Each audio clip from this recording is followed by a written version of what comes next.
This is my Black Woman's Guide series. Okay. Today's topic is Nobody Desires You, myth, question mark.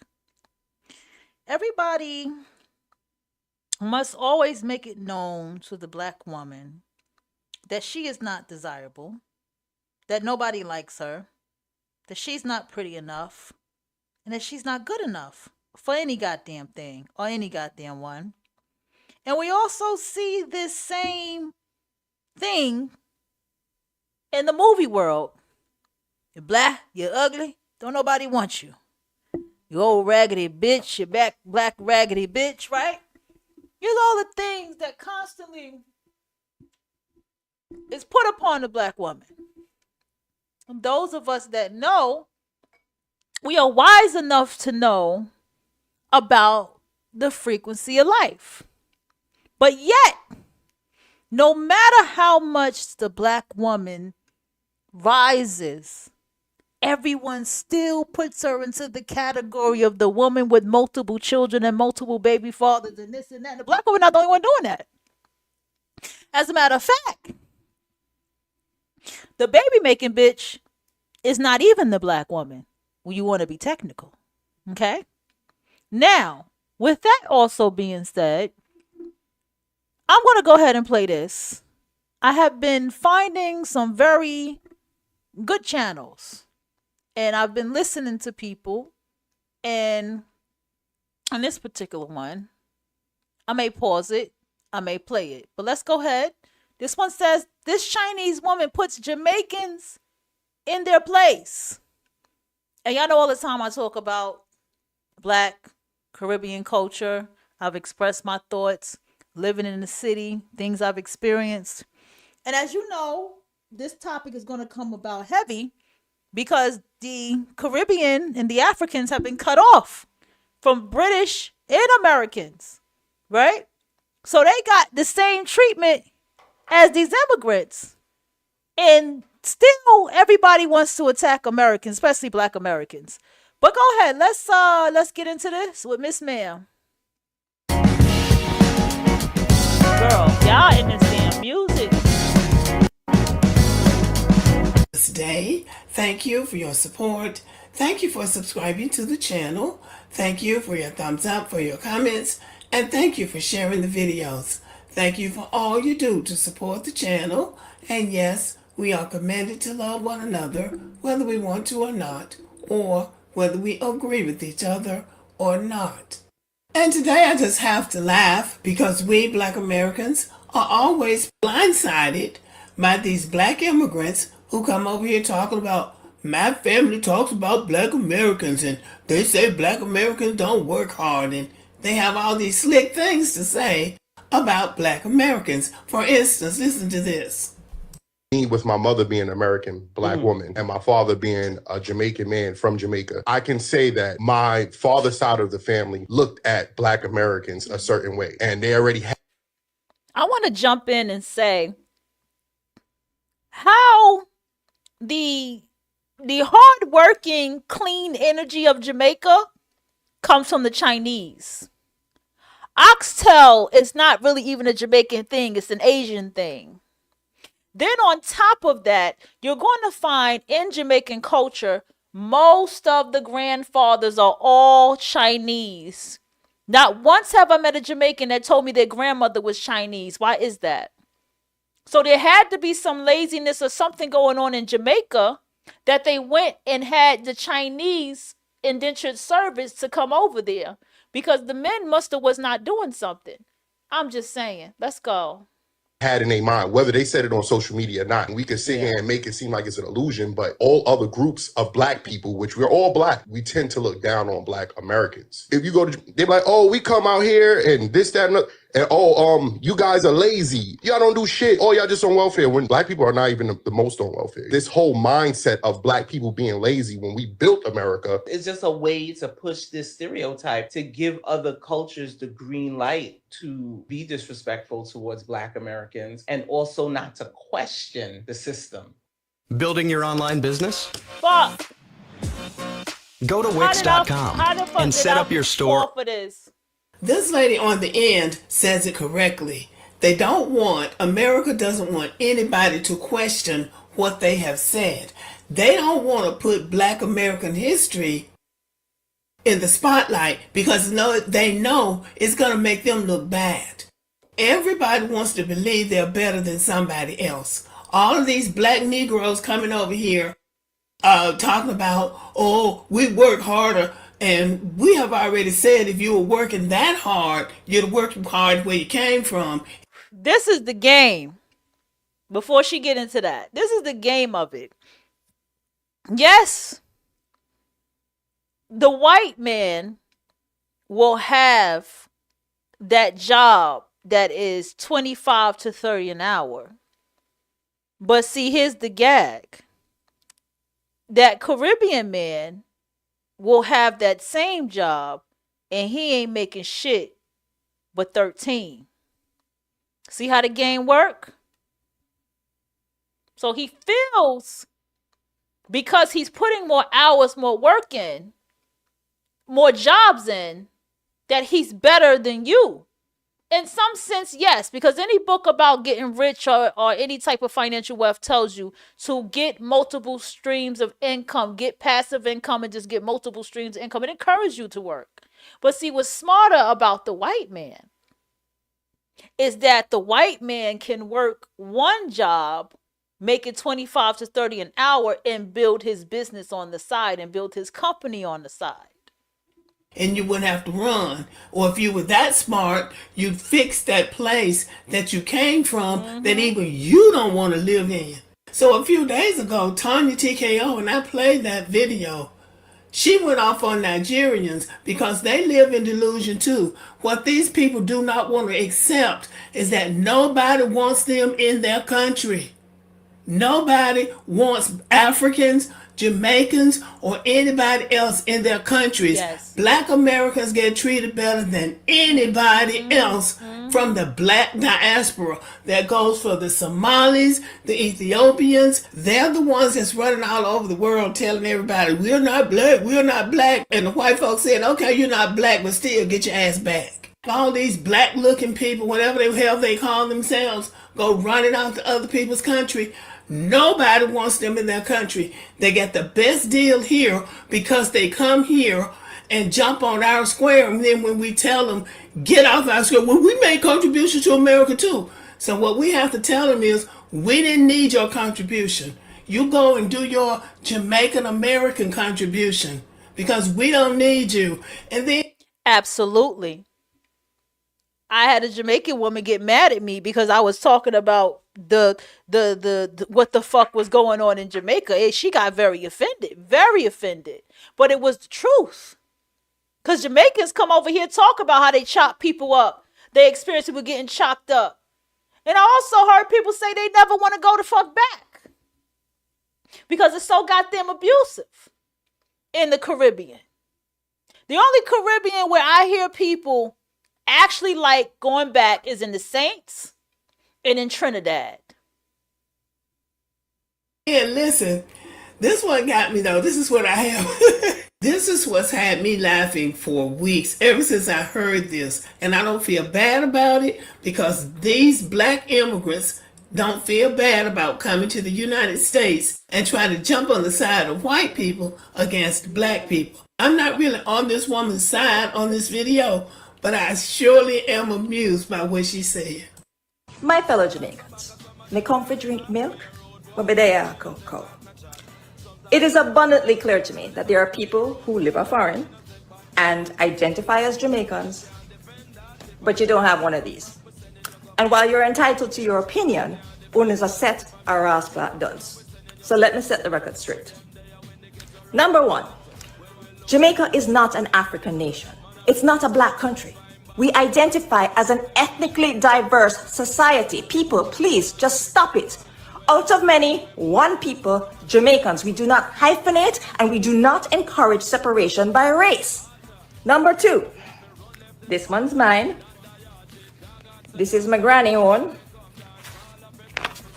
This one is my mom's. And this is grandpa.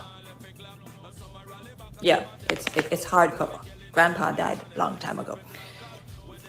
If you are planning a trip to Jamaica and you don't own one of these, you're going to have to book a return flight from where you came. These are the rules. I'm just laying it down for you. If you go to Jamaica and you don't have one of these, immigration will stamp your passport and give you a set amount of time that you're allowed to stay in Jamaica. And if you overstay your welcome, we put you back on a plane and we send you back, you, not me, you back to the country to which you came. This is what you officially call a read. That Chinese woman just read all of these fake Jamaicans that don't have a Jamaican passport. She even said, not only is the country not yours, your accent is not even yours. It belongs to the Irish. We knew that. So the thing about it is, you need to shut up. If you come to the United States of America, yeah. get a job. I'm loving it. I'm loving it. Because they say, and we know the Irish was also enslaved. See, Caribbeans, mainly because this levels to Caribbeans too. I want to make that clear. But what the Jamaican is, I live across the street from the project in the house and I pay all this money while you live in the projects. And what's very ignorant about that way of thinking, because see, the projects, not all projects are filthy. All right. Shout out to Queens. Not all projects are filthy. But there are people who pay money to live in those projects and they don't have all that riffraff going on. Okay? My sister's side stays in the projects called 40 Projects. Her house, clean. Her Nana's house, damn near all white fucking living room. Okay? It's not where you live, it's how you live. Okay? And on top of that, their hallways, clean. It ain't all that pissing in the hallway shit. Where I lived at, unfortunately, was like that because it was on the cups of Brooklyn, Harlem, and all them places. It was a melting pot. So it was fucked up. And it shouldn't have looked like that. I mean, it really shouldn't have. Let's go. Work like a dog, like you have to do. Save your little money. Go back and buy a little piece of land in Jamaica if you have the money. And the Dusties in Jamaica, the women have to work too. I feel like if you're doing all these jobs, the women should be able to sit home if you know you have your family life with the children, raise the children, and be able to be a mother to the children. If that's, but she should, even if she go out and work, she shouldn't be working 10 jobs either. That's what I feel is the most unfair about it. Money to do it, live your great life in retirement, but the main thing you need to do is keep our names out your mouth, because while you're pulling your finger at us, somebody else is pointing their finger at you. So you didn't work hard in Jamaica, so you had to run to the United States. And don't fucking play with it, because what did she say? This was Grandpa's, and I guaranteed you Grandpa is Chinese. All that cleanness. You ever notice some Jamaicans look Chinese? Because that's where it all comes from. It don't come from them. Do you know, if you get into the history of even slavery, the Africans that came to Jamaica, they did this. A lot of them were damn near Down syndrome. And they said the ones who were weak or Down syndrome, slow or whatever, they said it just like this. They left them out in the wilderness to just fucking die. Then they brought the Asians over as indigenous servants. But I think the men were not doing nothing. And that's why all of those Asian males came over there. So somebody else's country. But guess who's working hard in Jamaica and has a Jamaican passport? The Chinese. And what she said to Jamaicans is, if you come here, you're coming as a visitor, because after so many days, you got to get the hell up out of here. Okay? So you know what? It's a good idea if people stop trying to run their mouth about other cultures. Because again, while you're looking at us, somebody else is looking at you. And what they're saying about you is no more flattering than what you're saying about Black Americans who are at home living their lives in the country that their ancestors built. So anyway, y'all, let me know what you think about this. Did this Chinese woman rewrite and erase these fake Jamaicans who are so proud of a country that they don't even live in, that the Chinese are building up and making livable while they're over here running their mouth about Black Americans? It's unfortunate that we have to go down this road to weaponize another race of people against a Black group of people. But because they're disrespectful, you have to do what you have to do. As an elder in the Black American community, it is my responsibility to teach. And what I am teaching is that you don't let another group of people disrespect you in your homeland. Just because they're so desperate that they don't know how to make things work in their country, they want to come to your country and put you down without even knowing your history. So they get what they deserve. And my critique of Jamaicans in this video is mild compared to what Tanya TKO did with Nigerians. She didn't even basically cuss them out. She actually cussed them out. So as I said, if you don't feel the need to respect other people, then you get what you deserve. I can't get over this. This is the best thing I've heard in a long time. I know all Jamaicans don't do that, but what we say is enough of you are doing it that you need to be put in your place. I'm glad this Chinese woman did that, and you already know how Black Americans feel about the Asians. If you don't know, you need to ask somebody. But in this case, this Chinese woman brought the heat, and she was correct, and she had some more things to say. I'll probably play that in another video.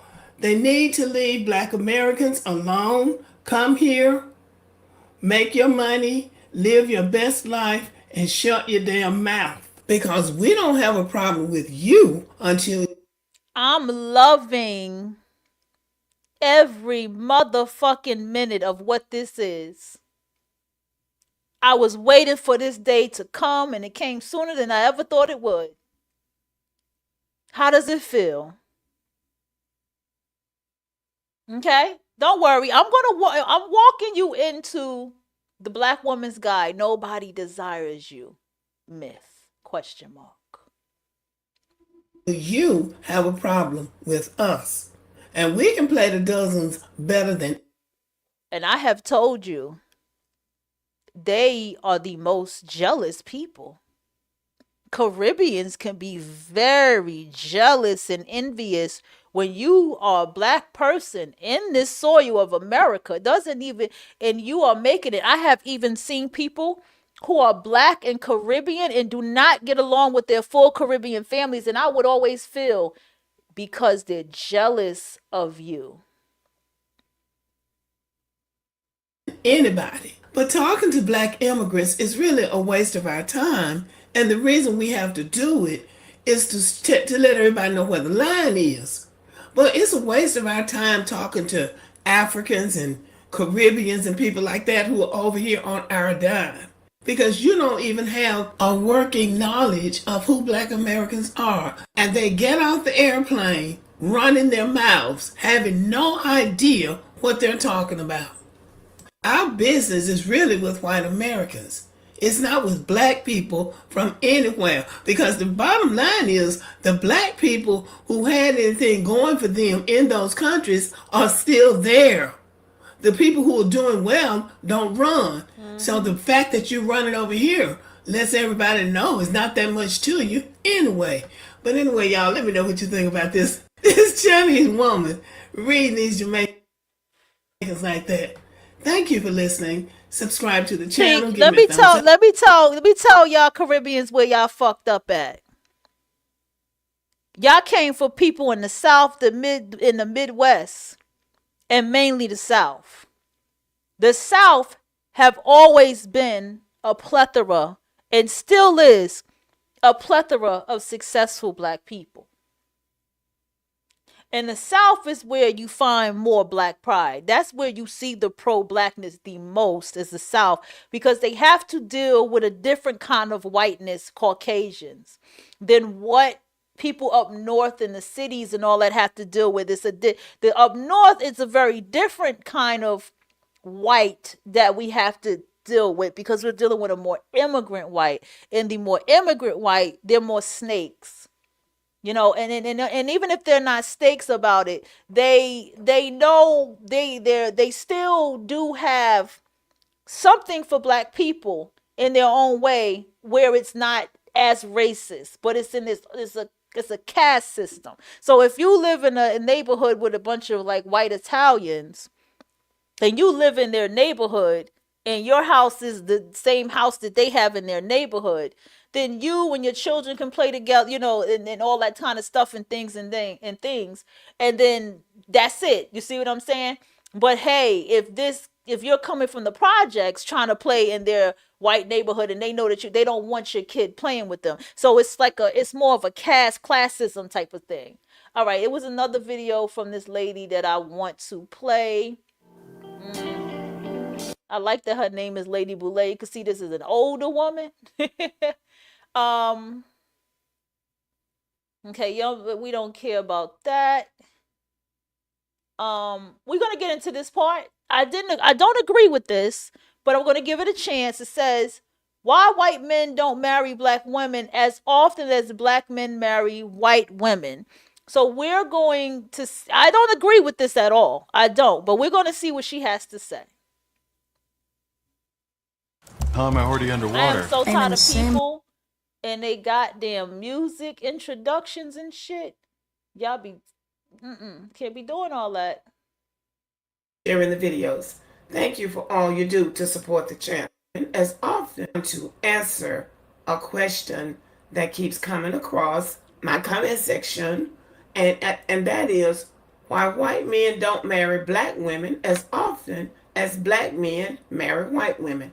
I'm going to give a few reasons, and I think that if you do research, it will bear me out. All right, so now, divestors, you guys. More black men marry white women than white men marry black women. I think that black men marry white women at a rate of about 2 times greater than white men marrying black women. So let's look at it. Number 1, white men don't operate in a state of delusion. I do not believe that white men fabricate an imagination about a woman in his head and then go about trying to find the woman to fit their imagination. So black men, I believe, do that, and the rate at which black men and white women get divorced gives us some kind of a clue as to what is going on, and what white women say about black men give us another clue. So white men operate in reality. They understand the culture that they live in. They understand the country that they live in. They know what they can do and what they can't do. They know what they can get away with and what they can't get away with. Which brings us to the second reason that white men don't marry out as often as black men. Because if white men marry out, it's usually going to be with a white woman. Now, I think several black women content creators have mentioned this. If they marry an Asian woman, it's usually a white Asian, or a Hispanic is usually a white Hispanic. So when they go darker in complexion, it's usually with a black American woman. So number 2, white men know their place. They know their group is the richest, the most powerful, and the most wanted men in the world. So they have the luxury of vetting women to see who's the best fit. Thus, the white man and the black woman is the most successful coupling of any demographic. So white men don't jump at a black woman just because, oh, there's a black woman. And they think black women are exotic. They're very attracted to black women. White men have always been attracted to black women. Always. As we have said, white men left their white wives up in the plantation house and came down to the slave quarters to bother the slave women. And they wouldn't have done that if they weren't attracted to those women. See, you have to Because some understand something that's why I'm going to start studying. I found the video for us to watch too. The psychology and the post traumatic slavery and all that stuff, because I understand a lot of women want to keep talking about this, but you have to understand what was going on in slavery. This is why I want to read more so I can dig more into it, because now I'm ready in my life to go there, because I feel like reading any type of slavery is doing shadow work. Like, that's the true shadow work of black people, is getting into what the fuck really happened out there during slavery, you know? Um it, Most of the time these slaves grew up, the white male and the white woman was seen as master, mom and dad. Like, and there is this growing up together. There is this emotion. There's still going to be some kind of emotional bonding, something, this woman is birthing children and the children are growing up. You understand? This woman is, I'm sure there would be a lot of beautiful women out there that were slaves that could be utilized to make more children or whatever the case may be. I feel like it still needs to be looked upon as not so much of this love story that everybody wants to keep telling, because what is a love story in slavery? It's kind of like, it's such an oxymoron to say. I'm saying all this to say, like, what was it really? Because even white men today, when they are with the black woman, they say, you can build a business, you can have opportunity. It's when do you hear these white males talk about love? Talk about how the black woman loves them or how they love her. It's always about business, because she was a slave. She did everything. She cooked, she cleaned. The white woman didn't have to do shit. His white wife didn't have to do a goddamn thing but collect money and run the slave house business with him. Let's not. of those relationships And she's beautiful. lasted for years. Not just Thomas Jefferson, but other white men with black women as well. The movie Eve's Bayou was about that very thing. A white man, a wealthy white man, in a relationship with an enslaved woman and had a bunch of children. When he died, he left that land to those children. There is a suburb of Atlanta called Lithonia, Georgia. In Lithonia, there is a large area, plantation area, and they call it the Promised Land. And when you go up there, you think, well, the Promised Land, what does that mean? Well, it was a plantation. The slave owner promised those enslaved people that when he died, he was going to leave them that land. Now, it doesn't say that a woman was involved, but you can assume that a slave woman was involved in that. But he left them that land, and they are still living on that land to this day. So if you go to Lithonia, Georgia, on Highway 78, to the right, if you're coming from downtown, you will see that area called the Promised Land. In Greene County, Alabama, in Pickens County, Alabama, in Choctaw County, Alabama, all over the South, white men were involved in relationships with enslaved women. And in some cases, all the children that those men had were by those black women. White men have the luxury of vetting women and picking the best fit for themselves. And when a white man does commit to a black woman in marriage, he stays with her and she stays with him. And that's not the case with black men and white women.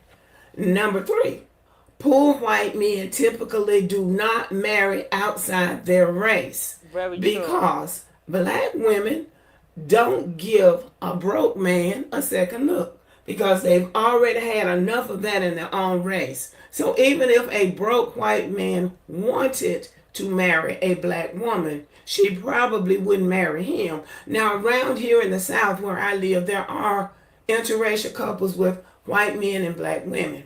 Now, typically, it would be a college professor and a college professor. Or the white man might be owner of a service station and the wife might be the cashier in the service station. And sometimes it might be a truck driver, a white man that's a long distance truck driver. That's an independent contractor. And he might have a black wife. There are different scenarios, but typically a black woman is not going to marry a broke white man.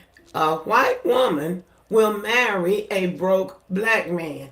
Now, I have a theory about that. And I believe that those white women think that the black man will eventually step up and do like the white man does and take care of his family.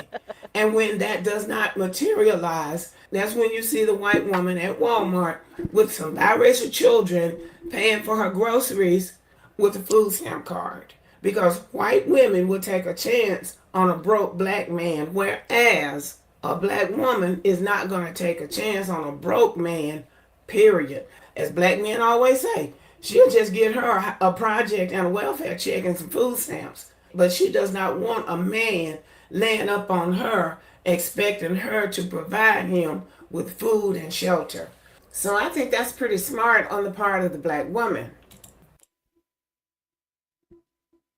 Sean Combs is a monster. I want to speak about this now because I've witnessed everything.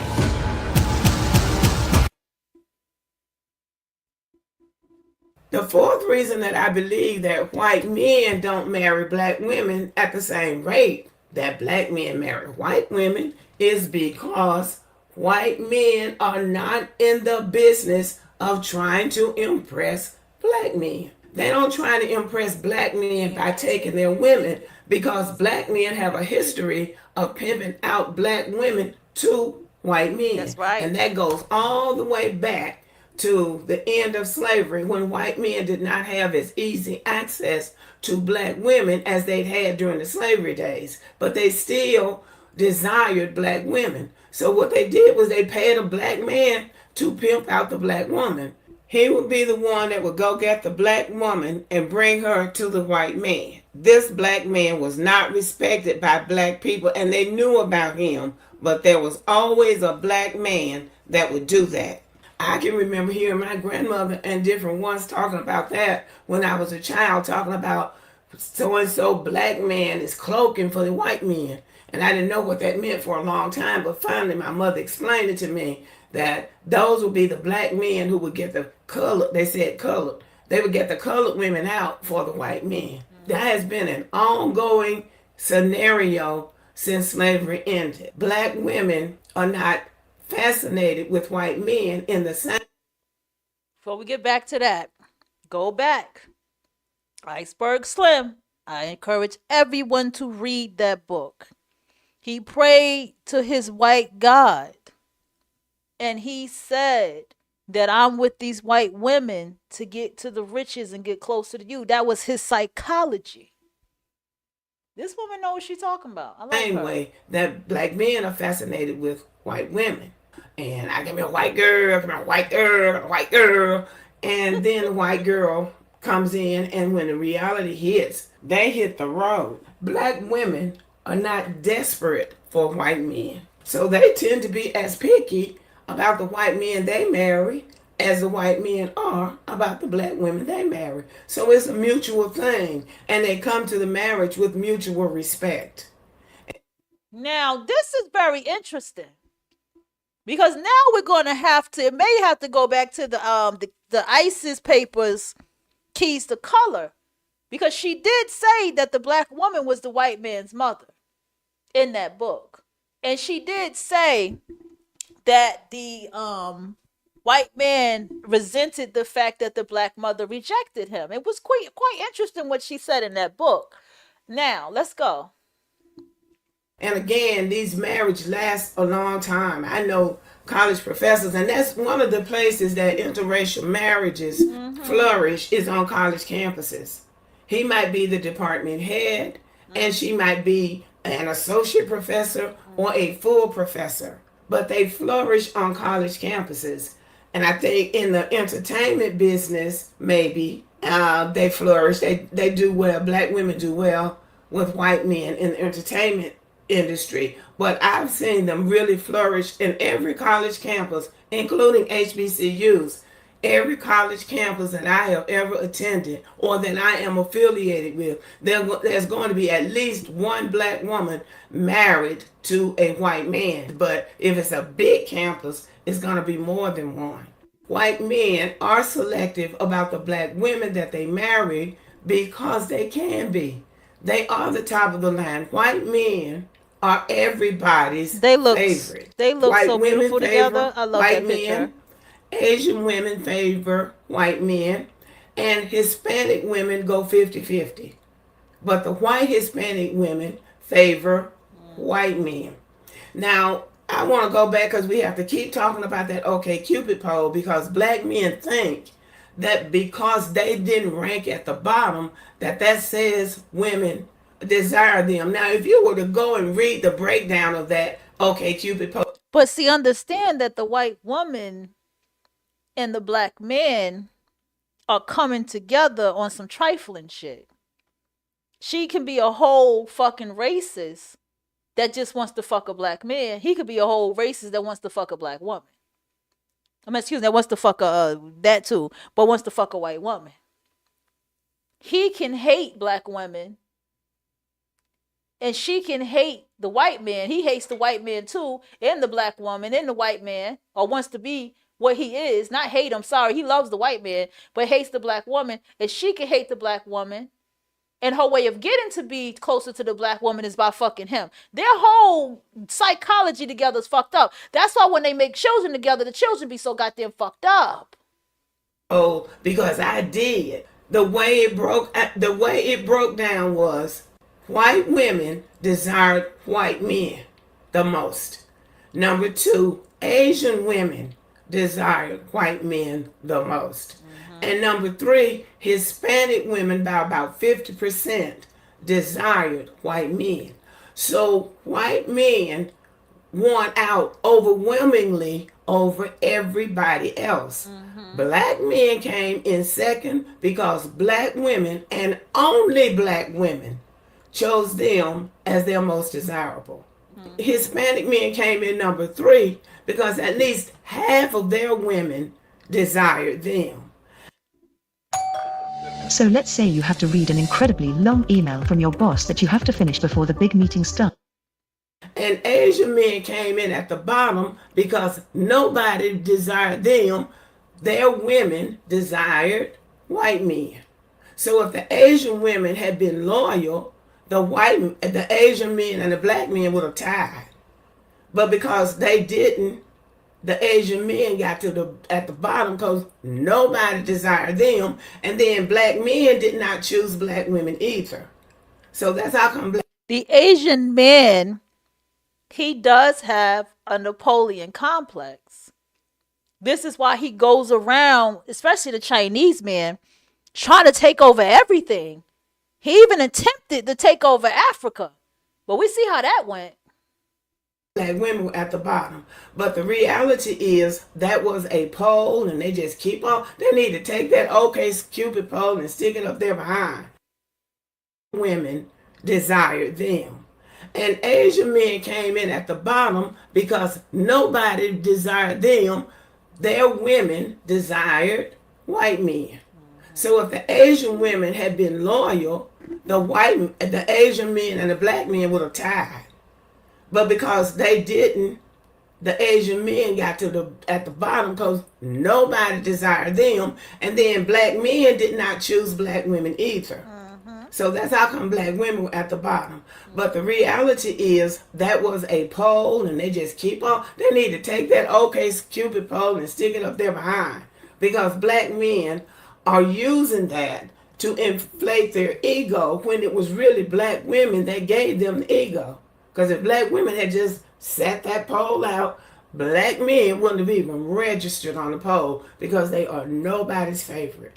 And we have to keep saying this because they keep throwing it up. They are not anybody's favorite. But I've given reasons why white men don't marry black women as often as black men marry white women. The main reason is that white men are more responsible and more strategic in their selections. But when a black woman does marry a white man, there are benefits that she will enjoy that a white woman will not enjoy being. And I'll tell you this too.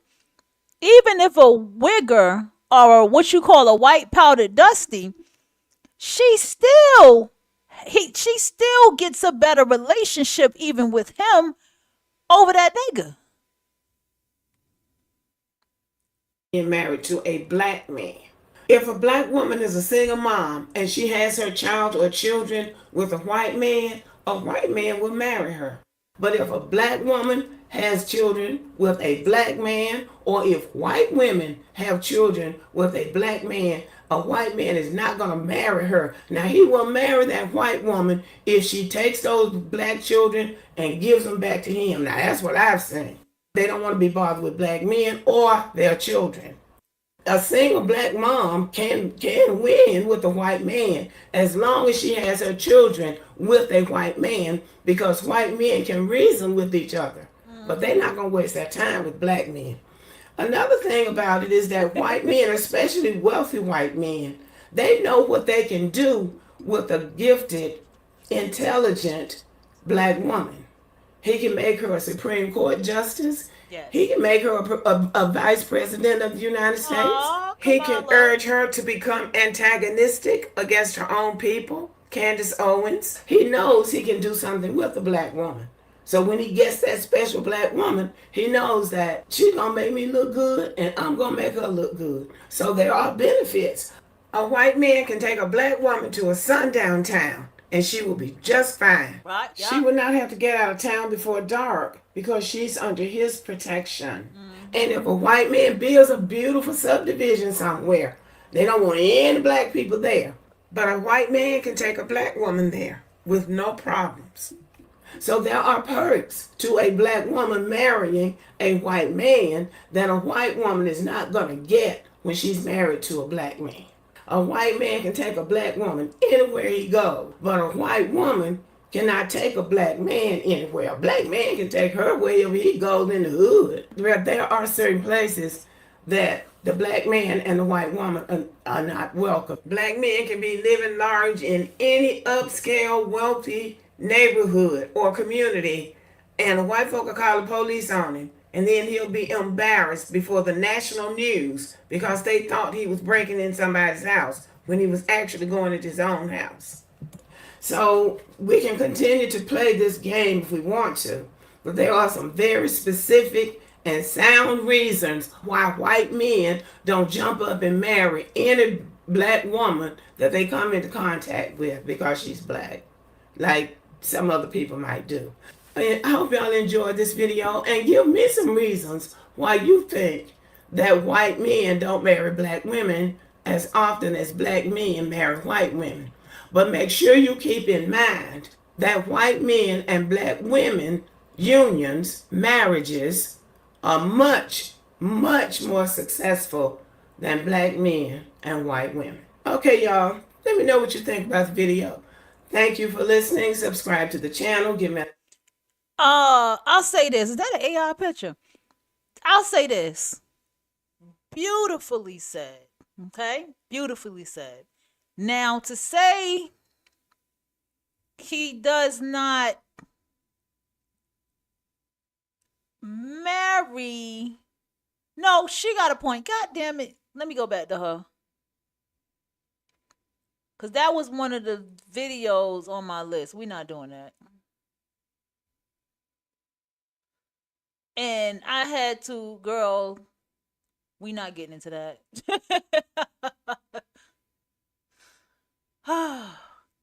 Let's go to Lady Boulay.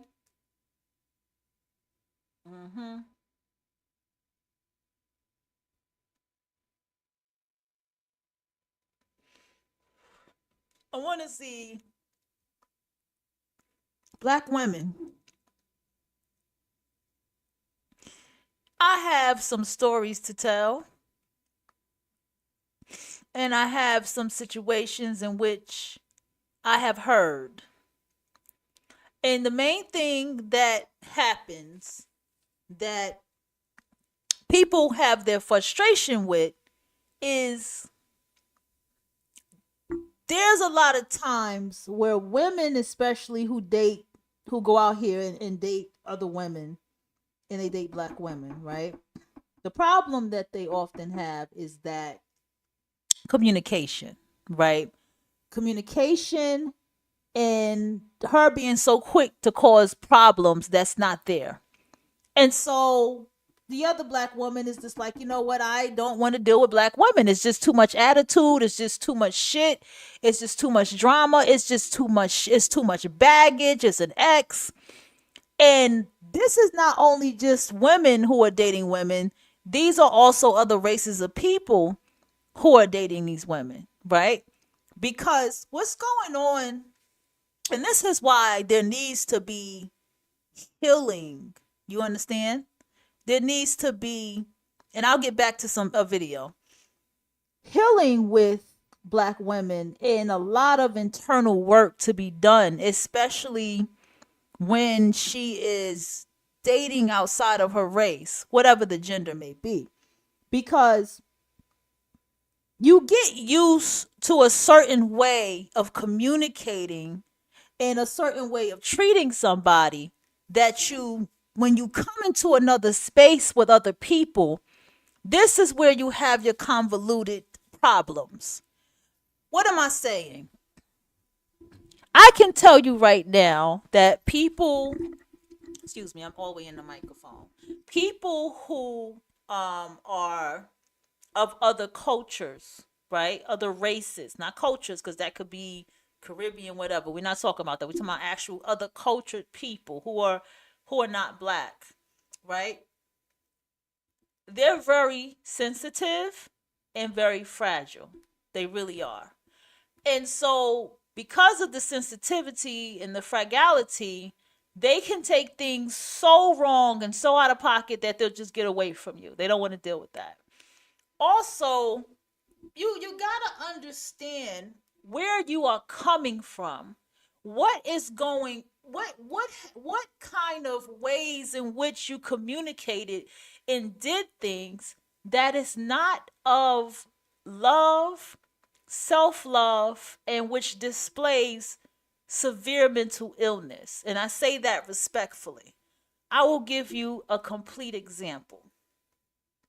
No one should be coming into your inbox talking to you as if they know you. We're talking about niggas right now. No one should come into your inbox talking to you as if they know you.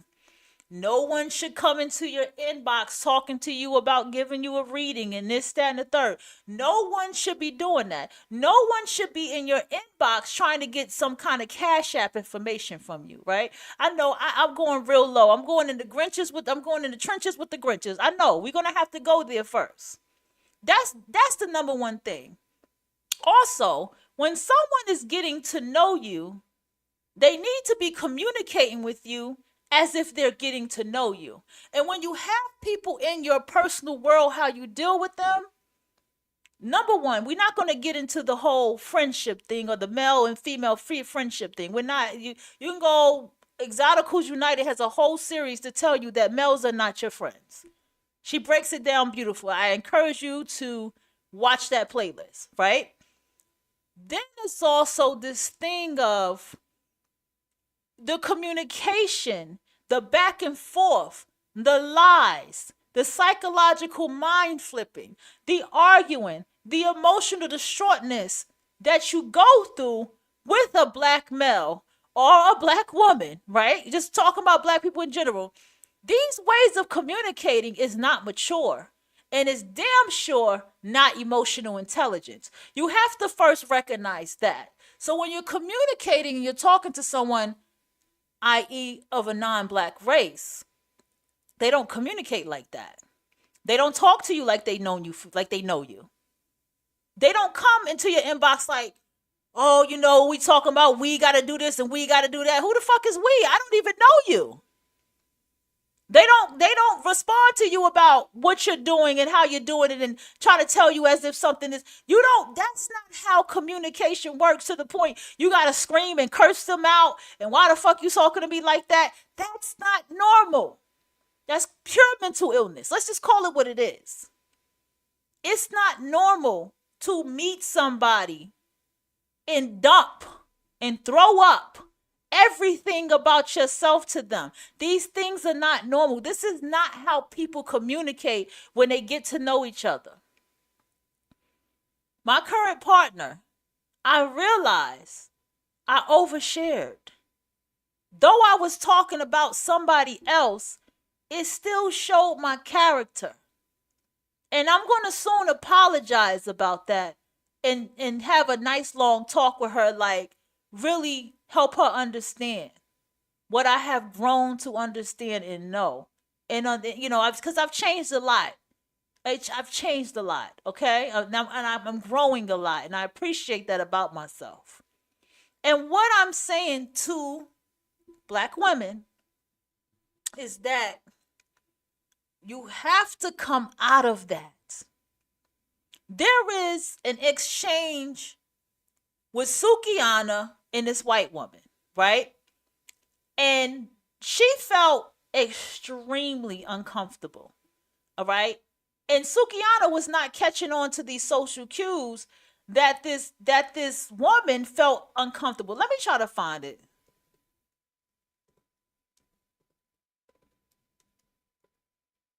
Yana. And what she was telling this white girl was, we know what the white toes mean and all this kind of stuff. And you got those white toes and this, that, and the third. And the white girl felt so uncomfortable. And this is the best example. Let me see if I can find it.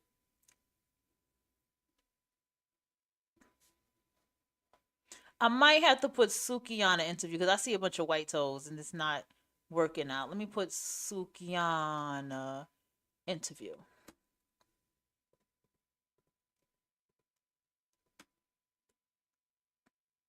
Here we go. It's a podcast. I'm going to go ahead and skip it. All right.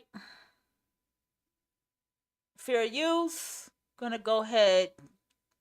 I don't even know if I per se want to. Let me see.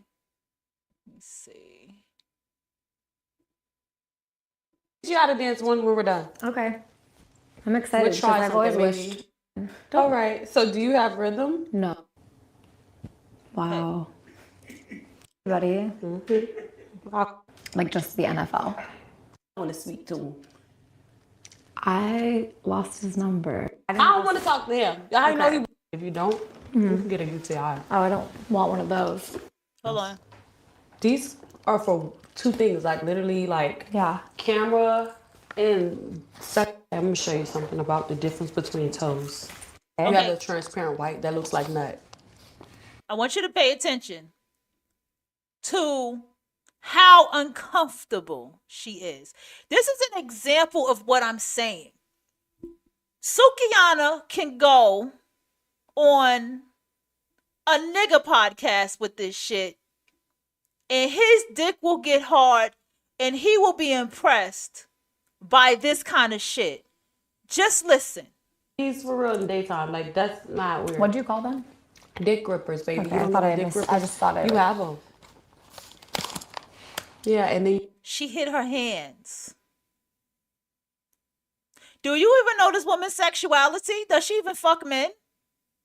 She was very uncomfortable. Like, no, I don't have no dick grippers. I didn't put my nails together for this. Now listen. you got that special color. You know what that color means. I don't. Yes, you do. I swear Yes, you I don't. do. Yes, you do. What does this mean? I mean, how long have you had that? I just got it yesterday. So that's the first time? Yeah, Or it's like- not a reoccurring thing? No, Yes, it is. it's not. Okay, What do you mean? I mean, white toes. What does that mean? I'm not going to tell you because you're going to think I'm outrageous. It has a meaning, Mia. You should tell me so I don't. Okay, so first of all, you don't even have the real white. Okay. You have the transparent white that looks like nut. I mean, Did you see her face? She was uncomfortable. so first of all, you don't even have the real white. Okay. You have the transparent white that looks like nut. You see her face? She's disturbed. I want y'all to look at her face. She's disturbed.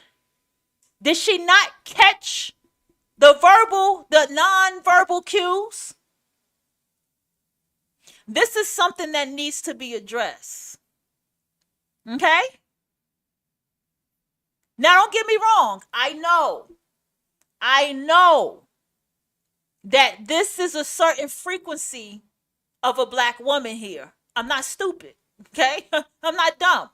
I'm making a point about communication and how other cultures communicate and how sensitive and fragile they are. You can't just talk to them like this. Just listen. I mean, what do you call that? Because when I get those done, I say I want my nut colored nails. What do you think that is? Milk.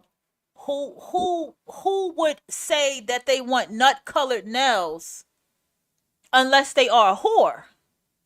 And I don't use that word very much. Unless they are a sex worker, right? Milky white. No, milky white, milky. Come on. That's what it said. Bro, on the I'm going to tell thing. you what it means. See, mine's, I'm going to show you what mine's are. Okay. Akio, can you get the oil? Because I see what's going on. Okay, I'm going to show you something about the difference between toes. She don't want to see it. She looking at them like, what do I do? I don't want to see this shit. Thank you. Just go ahead. They gonna cut it She's out. uncomfortable. No, you want to touch my toes, don't you? Yeah. Pull it. Look, I'm gonna leave it here. I don't have to keep going. He's entertained by that.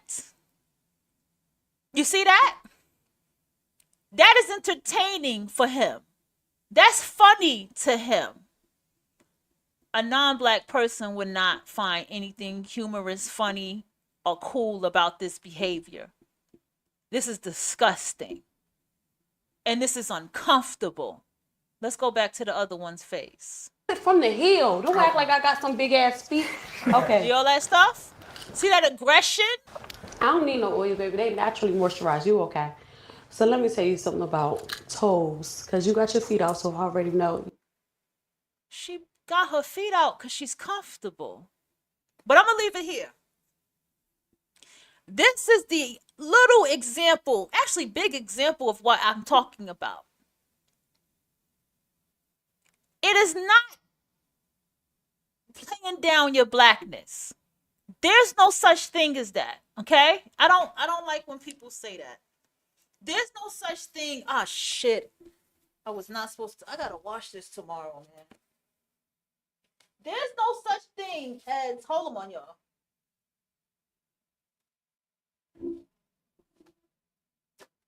I gotta wash all of that tomorrow. There's no such thing as playing down your blackness. Okay? There's no such thing as playing down your blackness. You can still be your culture, your nationality, and very much who you are. But you don't have to act like this. If you come from hood life, right? If you come from this way of being, you have to change. You may not like to hear it, but you have to change. Because when you come into certain environments behaving like that, you get very disrespected and a lot of people will act very shady towards you. Now, even it doesn't matter if you are the alternative black woman. But see, the alternative black woman understands. I don't have to talk to her because she already lives a dual life regardless between the alternative life and the hood life, or the life of being in predominantly around white people, and then the life of being around black people. She already has the understanding in her mind how to deal, right? She's a good chameleon, you know? Now, when you come from this type of behavior, right?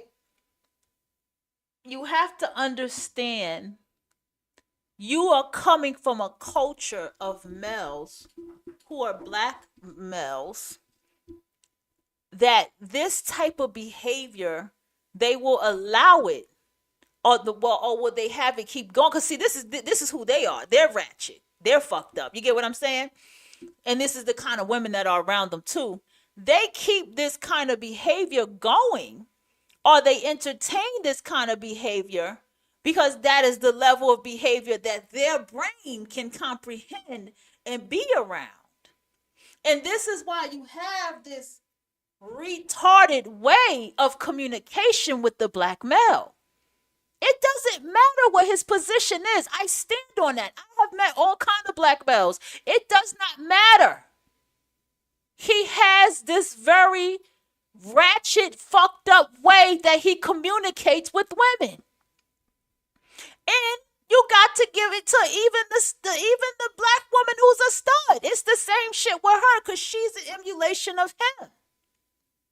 The masculine lesbian woman is a very different woman than the stud. Very different woman, right? The golden retriever. So I say all this to say to you that you have to develop communication skills, emotional maturity, emotional intelligence, and get your ass on some kind of antidepressant, some kind of meds too, to calm your ass down so you can self-reflect. You need to do that. And I stand on that. Before you go into a culture of people who are non-black. If you go into a culture of someone who's non-black and they want you to still be behaving like a Sukiana, you need to get the fuck away from them. There's some undertone of racism going on with a person like that. I stand on that. See, I in my experience, I was like, well, why do I have this experience with, Caucasians and, my recent experience, and I'm just like, this white bitch think I'm going to subscribe to her behavior. And I'm not subscribing to this shit. This white bitch think she going to use me as the angry black girl to fight somebody for her. I'm not subscribing to this behavior. Those people have an undertone of racism. And you have to recognize it. Because the black male that's with that white woman, he's going to carry on that and perpetuate that type of behavior because he's already just ratchet any fucking way. Okay? I don't even have to go into it no more. Look how fucking uncomfortable this woman is talking to Sukiana. Look how uncomfortable she is. Just fucking look. Because of her level, her frequency of intelligence, Sukiana, she gonna look at this woman and say, this is what you do. Because that's what kind of shit that she's around. Not even knowing who the fuck is this woman married? You don't, who is, like, how are you just talking to someone like that? And this is that nigga way of talking to each other. It's not okay. There's no boundary in communication in black culture. I had to check it with myself. The way I was talking and saying things, I had to get humbled and I had to check myself. And I had to check myself because I had come to the absolute realization that, wait a minute. If someone is getting to know me, then I need them to get to know the best of me. And in time, they can know those sides of me that are flawed. Do you get what I'm saying? And then that's how a relationship can be built between me and a person.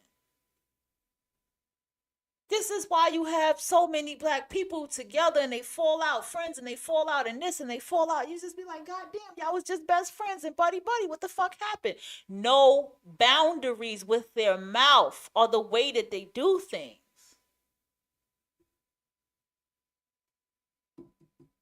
Things changed. I asked,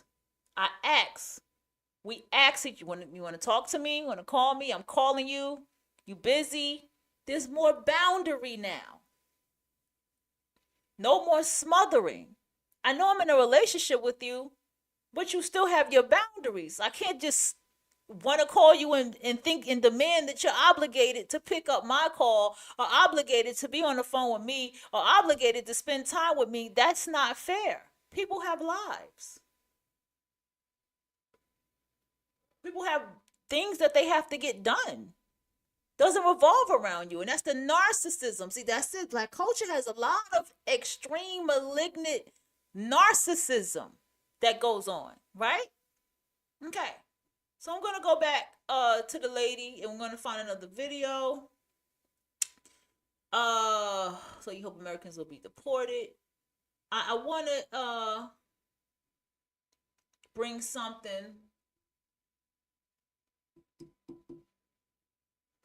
I'm going to tell you my experience. So I was sitting down in the dating world, right? And it was this woman. Excuse me. It was this woman who she was a black woman, and I talked to her. She expressed to me 2 or 4 days ago, she just broke up with the person she was with, who was a male. And she was going on about that. And then I began to talk and communicate with her about what she's into and this, that, and the third and all of that. Usually when somebody's profile doesn't have much, I don't swipe. But for her, I did. She looked interesting to talk to. She expressed to me that he was a nigga. The way she expressed that they just broke up, and it's like, what the fuck are you doing on the dating site if y'all just broke up? You know, are you poly or whatever the case may be? That's really what the conversation was about too. And I expressed to her my intentions. And then I also said, we don't have anything in common. Do you know that set her off really bad? What do you mean? I'm a good person, this, that, and the third. I never said that. I just said that you and I don't have much in common. Is that not what the dating site is for? And if we find out that we're not sharing much in just the conversation of just a text message, we can both move forward and unswipe each other or remain friends on a thing or not. See how simple that is? But I have been communicating a certain way for some time now that I can't even tolerate that myself as a black woman. You see what I'm saying? I couldn't tolerate this. This right here would be a bit frustrating for me. I would have to, I'm a good host. I'm a good hostess. And I would have known who Sukiyana is and her character. And I think the conversation probably would have went different for me. You understand? But other than that, still, it's uncomfortable. When she said that they're, dick grabbers, she hit her hand. That should have told her then and there that this woman is uncomfortable. Because this is the way niggas communicate. Niggas will still keep talking to you when you don't want to talk to them. They'll keep trying to come in your face when you don't want to be bothered. Niggas will keep going with their shit. When you're showing you're uncomfortable, you don't want to be bothered. Because this is nigga communication. And when you begin to communicate with people of other cultures who are non-black, they do not communicate this way to each other. I have to tell you the truth. That's how it is. It's not like this. Unless you're a complete fucking dick. There's people I have to check in my own way of other cultures when they approach because they think that this is how you communicate with somebody that is black. I communicate and talk the way I don't like nobody telling me what up. I don't know you. Don't what up me. Hello, hi, how you doing? No, what up? What up is for people I know. What up is for family. What up is for my cousins in Southside. What up is not you. I don't even like to be told, hey girl. I don't like that shit. Hey girl is for people that I fuck with like that. And this is what gets frustrating. It's not that nobody wants the black woman. Everybody pays attention to the black woman. Tell me it don't matter with the black woman. Everybody fucking watching her. It don't matter. Problem is, everybody thinks that all black women are the fucking same. And the problem that the black woman runs into is the fact that you have to keep carrying yourself a certain way to let everybody know that you're not the same, even that nigga. Because even when you ignore him, he don't catch the social cues of being ignored because he is a malignant fucking narcissist. And she too becomes one, and you have to check your own narcissism. Okay? We're going to get to another video because this is the problem that I see.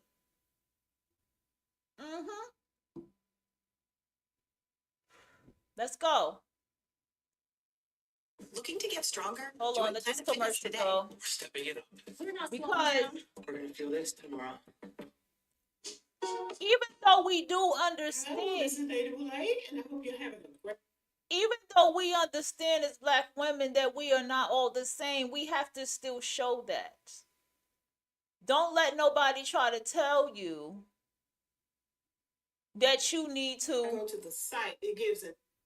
You need to, it was one white guy that was like, I noticed that when I'm dating black women, they play down their blackness or this, that, and the third, and they really hate black males. Fuck him. That's a racist. That's someone who has an undertone of racism. He wants to slum it up with you. Or she wants to slum it up with you. You're not here to slum it up with no fucking body. You want to do better and you want to be better. Correct? And that's a lie. It's a fucking lie. Everybody desires you. Everybody wants you. Everybody cares about who you are. Everybody's worried about you. A lot of people are jealous of you, black women. A lot of people jealous of us. Let's call it what it is. Even the woman, why everybody want the woman with the kids in the house and the car to suffer so bad? Because she took the money that she got to utilize and make what she had for herself, even a goddamn college degree. Everybody's looking like, bitch, I gave you a lemon and you made chocolate cake. That's what the black woman is. Let's go. Black women are the least desirable. Now, some ignorant pookie is going to see the title, not watch the video, and then write a long thesis about why black women are the most undesirable. I'm just going to wait for it. This brilliant insult, calling black women the least desirable, came from a 2014 OkCupid dating site. Men were asked to rank different races of women according to their desirability. I can't find the original poll. Every time I go to the site, it gives an error message or says that it is no longer available. Because whatever social media platform it appeared on probably forced them to take it down because it came across to some as hate speech.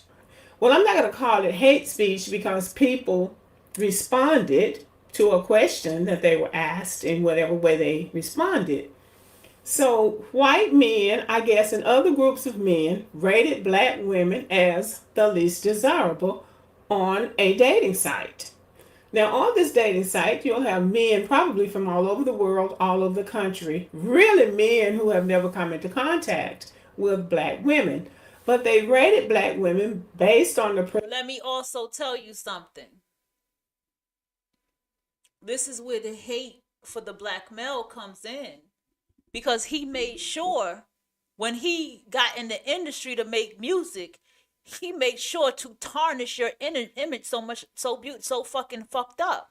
And don't you dare let a mammy tell you, well, you know, he did that so you won't be desirable, so he can have you to himself. No, that's equivalent to a bitch saying to a girl that a boy is picking on you and being mean to you because he likes you. And that's a psychology that's fucked up with the black woman too, because you know, when he being mean to you, he likes you, or he put his hand on you. The Caribbean woman, he put his hand on you, I mean he's loving you. That's fucked up. That's a little girl mentality, and that's something that needs to stop. I told my daughter, if a boy is motherfucking mean, that's a mean motherfucker. Don't you make it nothing else but that he's a mean motherfucker.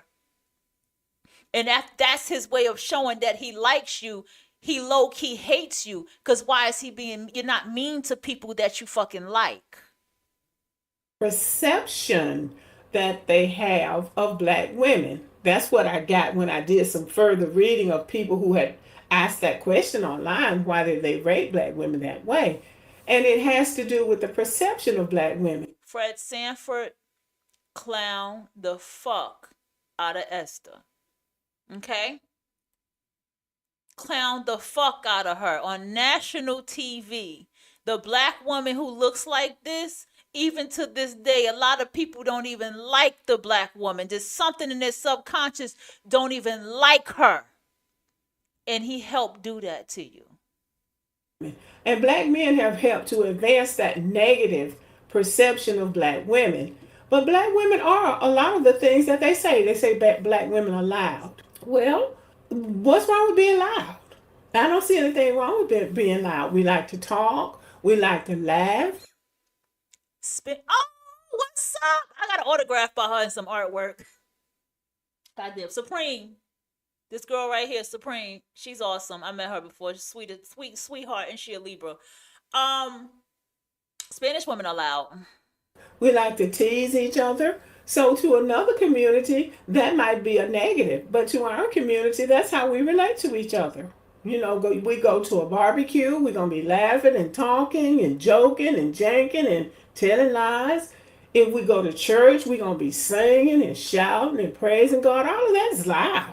But that's how we express ourselves. So if other people see that as a negative, oh well. Furthermore, black men are loud or can be loud too, especially when they're not trying to impress white people. All you have to do is listen to black men and their friends watching some kind of playoff ball game, eating wings at somebody's house. They are loud. But there are other things. Oh, well, black women are angry. Well, black women have every right to be angry. We've had a horrible experience in this country, and everything we try to do, somebody is trying to stand in our way. Every time we try to succeed or think we've succeeded at something, somebody's there trying to snatch the rug out from under us. So we have every right to be angry. We know that our family members were taken advantage of, exploited, abused. Why wouldn't you be angry? And if black men are not angry, the question is, why aren't you angry? So let's move on with these knocks on black women. This was me, struggling to keep up with posting consistently on YouTube and getting less views than normal, until I found Spotter. Then they say, well, black women are overweight. That's what the black women are overweight. Well, black women are overweight, and all these fat white women they getting with are overweight too. So that apparently is not an issue, and I see a lot of white men with overweight women because that's what they can get.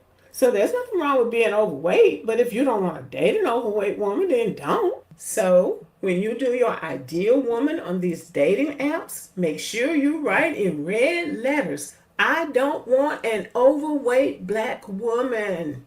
But you just understand that while you have all these high standards for women, when you get with your ideal woman, she's going to have some questions for you. Like, you know, what you packing? How tall are you? How much money you got in the bank? What's your credit score? Women are going to want some stuff about you too. So it's nothing wrong with men saying what they like. Women just need to be clear about what they like. And what's the other thing? Oh, black women wear weave. Well, black women wear weave because they want to. Because black women are the only women in the world that are discriminated against for wearing. And on top of that, black women are not the only women who wear weave. Black women are not the only women that put clips and stuff in their hair. The black women are not the only one that does it. See, these men want to tell you that don't even be around women, because women who know women can tell you that women add clips and shit to their hair. Becky and them have been adding clips and shit to their hair. Spanish women have been wearing weave and all this shit. But because of colorism, you don't know it. See, the thing is, because of my phenotype as a black woman, whenever I wore weave, do you know that there are people who don't even know, unless it's colored? Do you know that there's people who don't even know that that was not my hair? It's so many people that be like, I really thought that was your hair. Damn.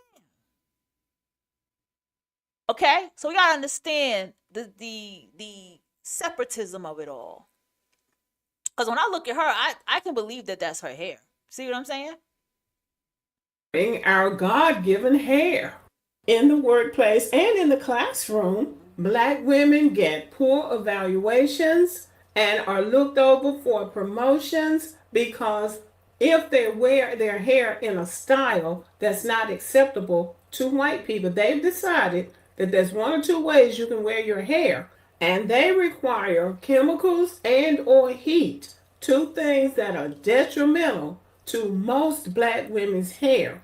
But if you don't wear these styles, you are discriminated against. It's like you're being defiant. You're trying to pull some type of a subversive act in the office because you wear braids. This is one of the areas in which white supremacy and Yes, I even been told, if you want this job, don't put braids in your hair because they're judgmental of braids. They don't hire black women with braids. I've been told that. the indoctrination against ourselves have been the most successful because Black men who should be the protectors about Black women and our image have decided to die on this hill. And by that I mean they will take the thing that Black women are the most sensitive about and use it to mock Black women, fanning it out around the world on social media, letting the world know how much disdain they have for Black women. And by any measure, this is seen as weak and ignorant on their part. Now, I went through that OK Stupid poll and gave reasons why people are saying that Black women are the most undesirable or the least attractive or whatever they say. It means the same thing. But there is another side to Black women. Black women are also very beautiful. Black women are engaging. Black women are caring about family members because every Black man that I know wants a daughter because he knows as the ship goes down with everything else, if he has a daughter, she will take care of him. There are Black men who would rather have girls than boys. Look at O.J. Simpson. When everybody else abandoned him, Arnell was there with him. And that was his Black daughter by his Black wife. That's an asset for Black women. I know that my father liked having girls. And he would call on me and my sisters when he wouldn't call on my brothers. Yeah. Yeah. That's true. That's fucking true. So as far as I know, Black men like having daughters. Black women have very good qualities. We go to school. We do have debt, but we also know that education is one way to pull ourselves up by our bootstraps. But if you're smart, you won't go into so much debt that you will never be able to pay it back. But that's the price that you have to pay to pull yourself up by your bootstraps. You have to sacrifice. Black women have not only worked hard, Black women have also worked smart, and it's beginning to pay off. That $100 billion that Goldman Sachs pledged to Black women to build the community, to build their careers, and to increase wealth in the Black community was brokered by Black women, educated Black women, who networked with other educated Black women and took the case before Goldman Sachs. So that they didn't just pull it out of the air and decide, oh, we're just going to give this to Black women. No, Black women campaigned for that money. So calling Black women undesirable might be true for some men, but it's also a massive campaign of propaganda because Black women still do set the tone. Women who are considered desirable always have their noses in Black women's business. You see white women all over the world trying to look like black women, even to darkening their skin and doing something to their hair to make it afro-ish, and also changing. I have been telling for years. Those white girls I grew up with love black women's hair, loves black women's skin, love how black women's skin gets lotioned, how it looks after it's lotioned. I had to teach a white girl why we lotioned our skin. I remember this in high school. White women was like, you know how much spray I have to put in my hair for my hair to stay up like that? I love that black women hair does that.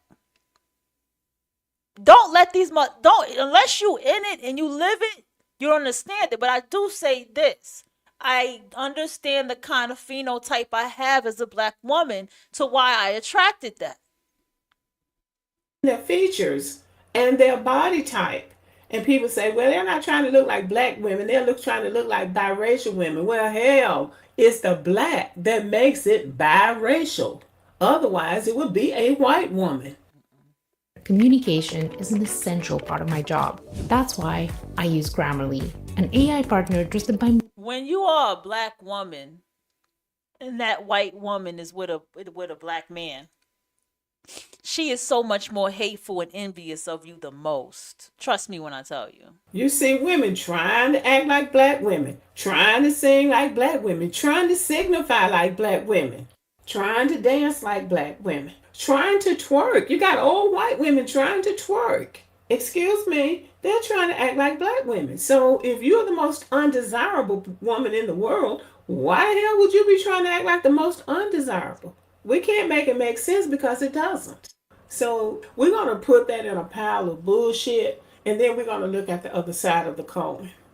Let's address the elephant that just left the room. Every time that black women have taken a poll, they have chosen their own men, black men, as their number one preference. White women are the only other women who choose their own men as their number one preference. Asians, Indians, Hispanics all choose white men. So everybody's favorite man is a white man except black women's. Now, I'm not going to go into how foolish and actually asinine it is that black men would try to weaponize this against black women. The only woman that prefers black men over everybody else is black women. No other woman prefers them. And the only reason it's very psychological. It goes back to what I said. You see how it was the nigga that came to Sukiyana and helped her with her shoe. And he was laughing about that shit with her while that white woman was feeling very uncomfortable, right? So the thing is, this is abusive male right here that you are looking at, okay? That's what the black male is. He's insecure. He's fucking weak. He's childish, mentally ill. He is nothing in the patriarch. He is at the bottom of the patriarch. I could keep going on about this nigga. But what's going on is still a slave mentality with the black woman that is going on, where it's like, I know what this is. I know how to deal with it. But I don't know what these other non-black men are. And I don't know what I'm dealing with. So I'd rather deal with the abuse of what I already know. And the abuse of what I don't know can be far more deadly or harmful to me. Because her intuitions is telling her the truth. I'm not going to deny that. Because men of other races, they have a very much more conniving way of trying to break you down. They have this, because white women do it too. They try to break you down. It's like when I had a situation one time, when with the white chick that I was starting to band with and shit like that. It's like when I was trying to tell her stupid ass, you are having a baby. You're not telling this nigga that this is his baby. But it was more like, are you thinking about what you're getting into? You're having a baby at 23 years old. You're having a baby with a male who has multiple women. He has expressed to me that one of them is his anchor. Her name is this name. You see the woman he's with all the time. That's his homegirl. That's the one he grew up with so much that she is his sister's best friend. You need to look at who you are having this child with. But she was so caught up in wanting to have a baby with a nigga. But let's get more into this. See, that's why she was around me. Because she was using my energy to get to something like this. While I was not interested in males and definitely not nigga males. But she kept trying to manipulate and say, well, you were sitting down and you were talking to him. First of all, I had a long ass work day. My motherfucking feet hurt. I was the manager at that place. My fucking feet hurt. And I was sitting down and I was chilling and I could see everything for where I was sitting at. I'm not stupid. And she kept saying, and you were talking to him, and you were talking to him, and you were talking to him. And I was trying to, when I didn't fall into that. And I kept honing in and I was like, look, do you understand what it is to bring a baby into this world? You are talking to a mother. Okay? And then she did the fake tears. Eventually I had to let her go. She had to go. Blocked her everything. Then I found out from the white guy that she was talking to, and it was a whole convoluted situation with that. And he told me how she said I was a narcissist, and I knew this shit was coming because she even turned the two black people against me, right? I didn't even bother with it. She turned them against me, right? That's on them. I don't even know them. So I don't know these people. So I said, fuck it. Here's the thing about it. She thought that I was going to subscribe to her being a single mother because I'm a black woman. She thought I was going to be like, yeah, girl, you don't need him, this, that, and the third. And I did not fucking do that. I gave her logic. I am not a black woman with different kids and different baby daddies. I will never live like that. And that will never happen to me. I promise you, I would have never had any more children. I promise you that shit. And then on top of that, again, this is that underlying racism that comes with them. Why am I talking about this? I'm bringing this up because it is, again, this type of way that the white woman tries to behave with you. Now, don't get me wrong. I prefer people to be what they are when they're with me. You're a Mexican friend. I expect to hear about your Mexican heritage and culture and your history and the food that you eat. I want to hear your asada and, respect, if I'm saying it wrong, and these different things and all this kind of stuff. I want to hear even what you feel about black culture and what your people have to say. I want you to be what you are. If you are, if you're a very, very, very white person, I want you to be that. You're East Indian, I want you to be that. Now, if you're from like New York City or the city and you still got your flavor and stuff, like, I get it, it's sincere because that's what you grew up around. I want authenticity. Now, let's get back to the video. That black men are not at the bottom of that pole is because boom, that's what I was getting at. And so they try to break you down from the inside out. I had a white male that tried to tell me one time, it was this thing he would do, and he point to, because that's all antagonizing behavior. He would be like, well, if the people are behaving like that, then that's a reflection on you and this and that, to gaslight from the situation that was going the fuck on. You get what I'm saying? So the black woman does not want to put herself in a situation where she can be antagonized like that by another group or race of people. She rather just be with what she knows. And this is why you see with the Hispanic woman, she dates 50-50 because it's the same thing with her too. Do you get what I'm saying? It's the same thing if there's a Dominican woman who wants to date outside her race, she may stay with the Caribbean cultured men, or she may not completely want to be with white. You get what I'm saying? Because she doesn't really know what she's getting into. So we have to also address this too. Because there's a lot of purging that has to be done when you come from dealing with him, which is a nigga. There's a lot of changing that has to be done. when you're dealing with this nigga.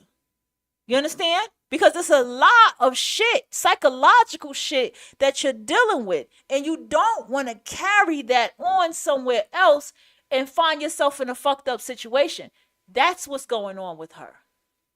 Hispanic women split their loyalty between white men and Hispanic men, and Asians actually prefer white men. But if those women prefer their own men, black men would be scraping the bottom just like black women. Let's look at another elephant that's still in the room. In the slavery days, white men left their white wives in the house, in the big house, to come down to the slave quarters and bother those black women who did not desire them sexually. White men are everybody's favorite except black women. That has always been the case. And sadly, black women are the only women who get. So if you look at the psychology of it, the black woman has been abused in the hand of men of multiple races. This is still a patriarch. Women have been abused on so many levels in the patriarch, right? But the black woman has a different kind of abuse. Not only is she abused by this slave master, but she also has carried his children. Not only is she abused by this slave, there's a lot of psychology that's going on with the black woman. You got to understand, a lot of it is subconscious. What is my better choice? What do I know? What am I comfortable with? Because you got to understand, men of other races, people, they try to break you from the inside out. And because I was raised around them, I know it don't work. You see what I'm saying? It doesn't work. See, even I had a situation with a bitch in a coven. And she tried it. She really did. And it was like, it was something, and they had tagged my name about starting a fight. I said, okay. That did it. Because I already was walking away from, I already had my plans to get the fuck away. I just did what I did. And I was like, okay. And I was like, well, no hard feelings. I have a certain group of people that I like on my profile, and I only choose creative artists, da-da-da-da. And so therefore, if you don't match it, I have to get rid of you. And that's exactly what the fuck I did. See how I did that? I didn't yell, I didn't argue, I didn't go back and forth about nothing. I didn't give two motherfucking fucks. I didn't care. Once the shit was over, it was over. And I got to see what the fuck I needed to see. And this is what many black women, especially the alternative black women, have to experience. There is a strategic battle. There is a chess game that the black woman has to play every day when she walks outside that other women don't have to play. There's an internal decision and chess game that the black woman has to play in this fucking world, has to deal with in this world that nobody else has to deal with. I don't give a fuck what nobody say. Penalized and ostracized for preferring their own men. Make it make sense. Now let's look at the other side of this. According to these sources, because y'all know I don't believe in these polls, because you know that I know that white people have put black people at the bottom of everything. We are the outliers. And so they compare everybody else to us. They have decided that we're going to be at the bottom. Black women are filed for divorce more than anybody else in the world. Black women this and black women that. That's all we hear. Okay, but that's fine. But let's look at the other side of it. So that OkCupid poll reflected what white men and other men thought about black women as their perception. Let's look at when they talk about interracial relationships. Black women and white men, according to this research, have the most successful relationships of any interracial couples. So if black women are the least desirable, but they have the best relationships with white men than any other group, including white women, that sounds like a contradiction, doesn't it? But it's really not a contradiction. The OkCupid poll reflects what white men think about black women. The Pew Research that says white men and black women have the most successful relationships reflects what white men know about black women. So when any man of another race, speaking from experience, or any person of another race is attracted to a black woman, it is always her mind. If she's beautiful, she's beautiful. But it's always her mind. It's always, most of the time, let's just call it what it is. Black woman like Sukiana, she's not dating outside her race. She's going to be a nigga land for the rest of her life, right? That's how it's going to be with her. The way, most of the time, the black women who are, loves to read books, loves to talk about information, very knowledgeable, likes to know the world and travel and into other cultures, that can stand up for herself in a very intellectual way, that carries herself and speaks a certain type of way, that dresses a certain type of way, that black woman, and etc., that black woman who's all doing everything in this intellectual frequency of things is always the one who ends up dating outside her race or attracting someone outside her race. Because you can talk to someone outside your race, and what happens is, I guaranteed you, there's a book that you can talk about with that person outside the race. That's not just going to be about, because they might even read about Black history or something, believe it or not. You know what I'm saying? There's always something, a book that you can talk about, some place that someone has been, they're adventurous. So, they've been to the mountains, they've been to the beach a few times. They've been to the mountains a few times. They've been maybe to another country a few times. It's never like a one-time thing, or skydiving or something adventurous is going on with them. It's not the same kind of conversation you can have with a nigga. It's just the facts. You can't do it with a nigga.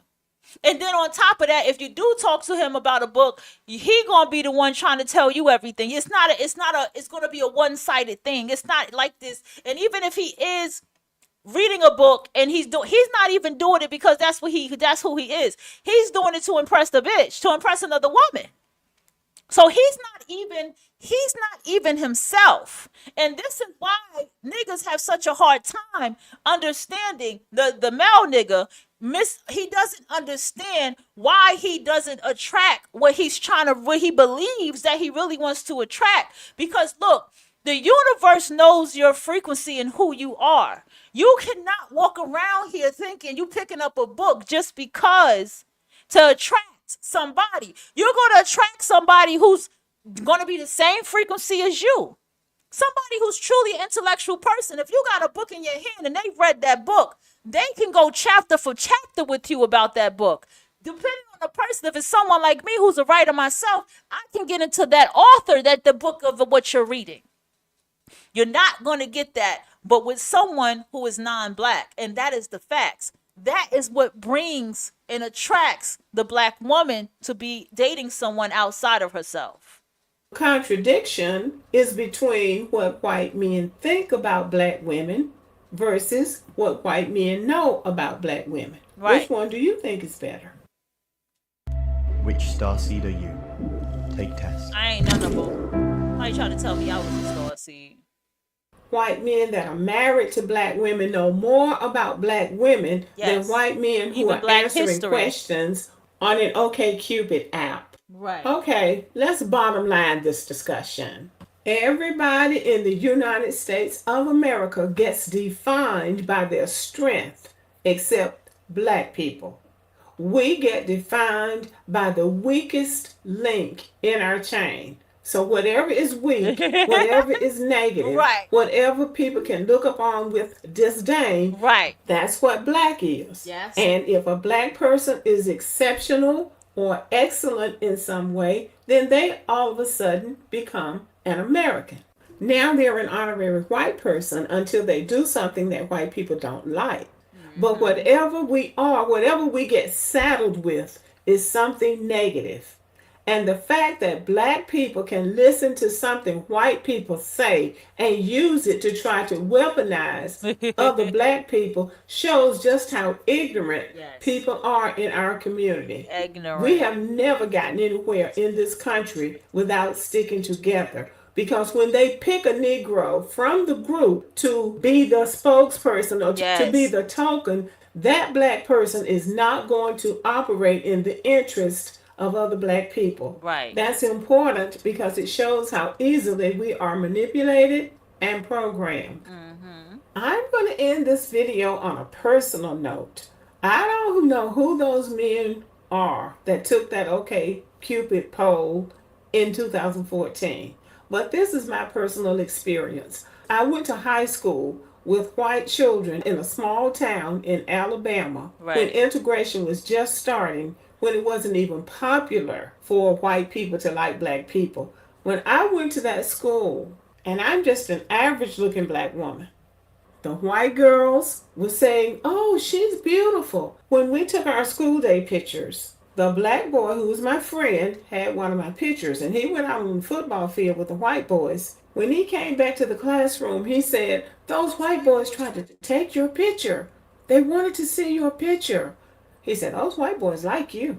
Now, I hadn't done anything but gone to school and done the work. And really, I was wondering to myself, well, what am I doing wrong?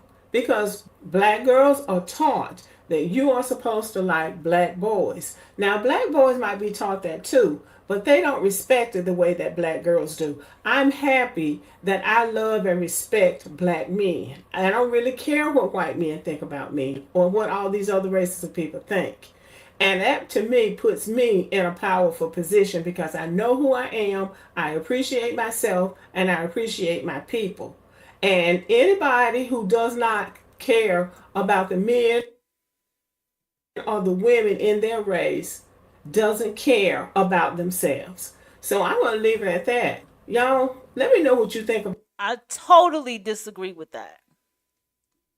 I do not agree with that. I need everybody to stop saying that shit. Some things, listen, when I navigate in this world as myself, right? And I get to in my frequency and I begin, now I'm bringing it to this level. What I tell y'all is the frequency of life that you are on. Because when I say level, it sounds insulting. So I say frequency. So by the frequency of life that I'm on, I'm going to attract who I am.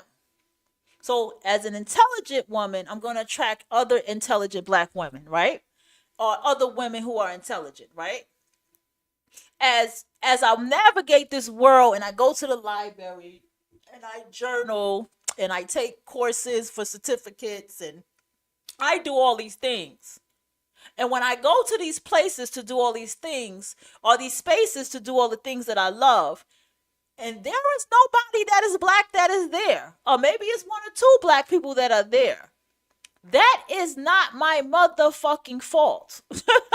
That is called frequency.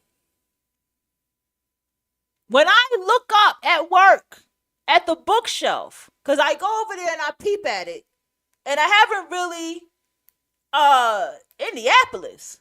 We going to Chicago? Is that Chicago? No, Indianapolis is not Chicago. I'm bugging. Illinois is Chicago. We set my frequency soon and be living in the Midwest for a month. Okay.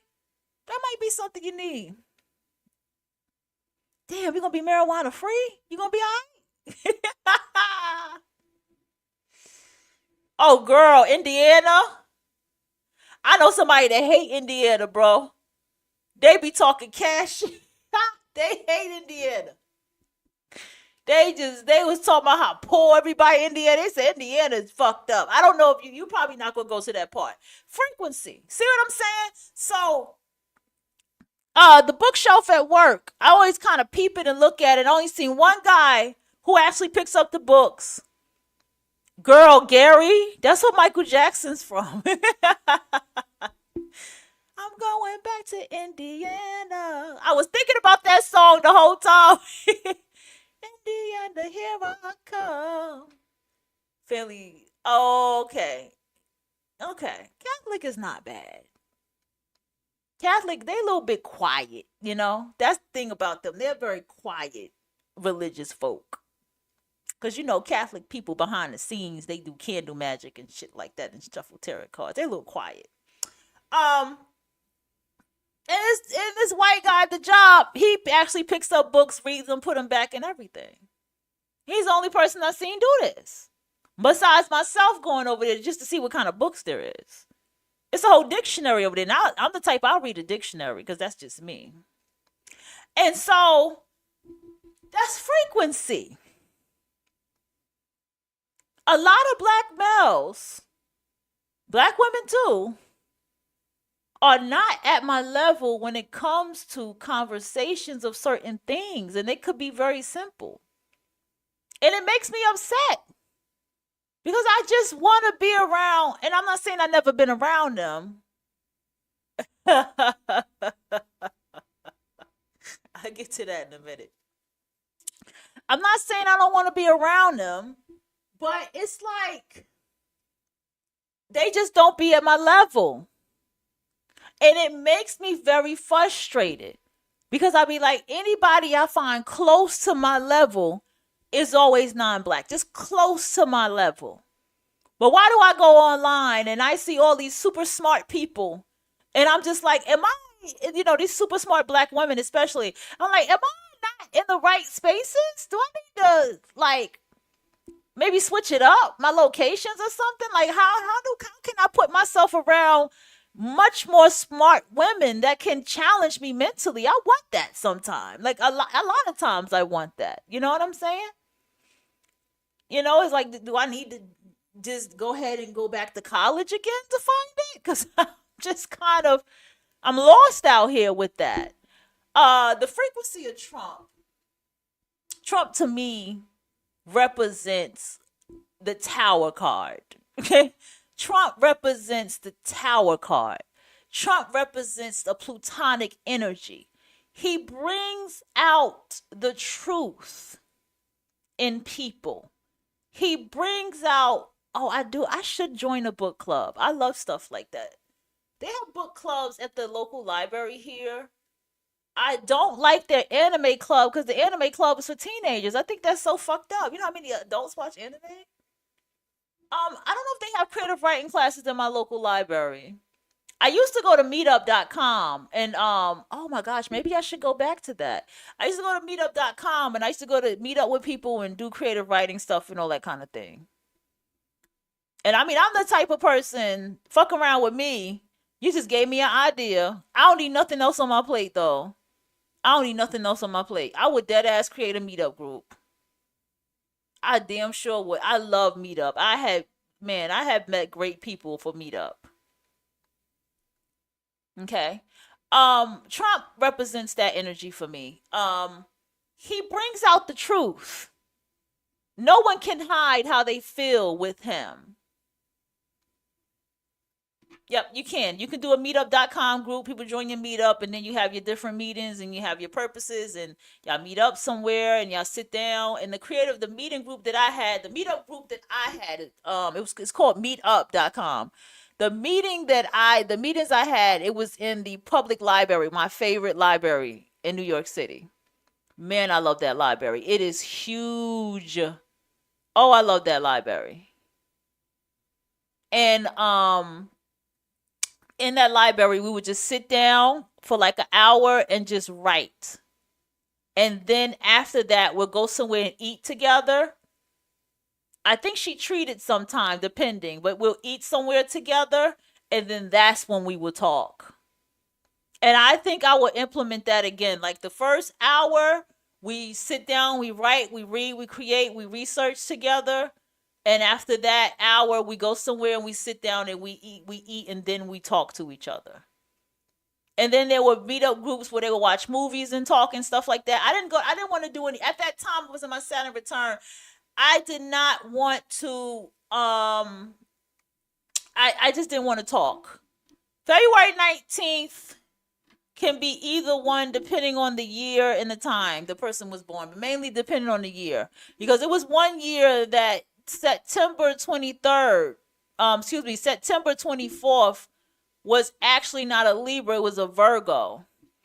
And I remember one woman, her daughter was born like that day or something, and she's like, no, my daughter's a Libra, she's not a Virgo. I was like, oh shit, because she didn't like Libras. Her daughter was a Libra. Pisces, Aquarius. Yeah, but most of the time, the 19th of February is a Pisces. Yeah, most of the time they're very Pisces to me.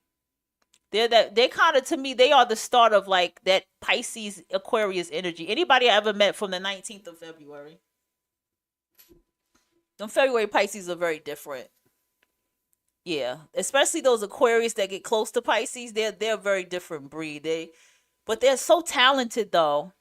The thing I find about the Aquarius Pisces energy is that, unfortunately, I don't know what it is with their life or what they come from. They tend to not fall into the creative aspect of themselves until like you get all the way into the February Pisces. Then you can kind of see that creativity kind of flourish a little bit more. That's just my experience with that Piscean energy, that Pisces Aquarius energy. But that's the frequency of Trump. So just to catch you up, High Power Wig and whoever just stepped in, hello to you. This is V314 Bad Bitch Craft Radio. I'm your hostess, Amenti the Writer. Nice to meet you. So, Black Woman's Guide, this is a little series that I've been doing.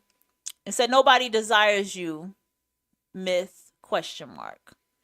And the purpose of this is because I'm growing and I'm finding things to be a bit different in my mind and the way that I see things.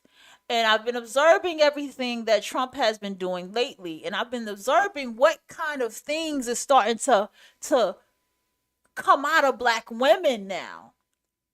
And I'm seeing how Black women are like, you know, how they first start yelling at the white woman, and there's Black women going in on Black males. And then I started noticing that Black women just don't want to fuck with nobody. And it was like Black women are silent. Black women are not saying nothing. You know what I'm saying? I'm going to show you a video. She actually did a video on that as well. And so while I was watching this, I started coming to my mind about so many different things about Black women and the Black experience, especially the Black American experience. You know, I talk about the American and the Caribbean woman as well. And I found it so interesting that Trump has taken away he cut off the Caribbean and the African. And even the British cut them off too. Wasn't just America. They got cut off by the British too. And this guy was actually crying about it. And we don't need them and this, that, and the third. And I'm just like, y'all look fucked up out here. Like, y'all look like y'all don't know what to do with y'all lives. You know what I'm saying? Let me see. Here it is. We're going to go ahead and play this one. It says, Black immigrants take a shot at Americans. And it's time for you to get your reading super powerful.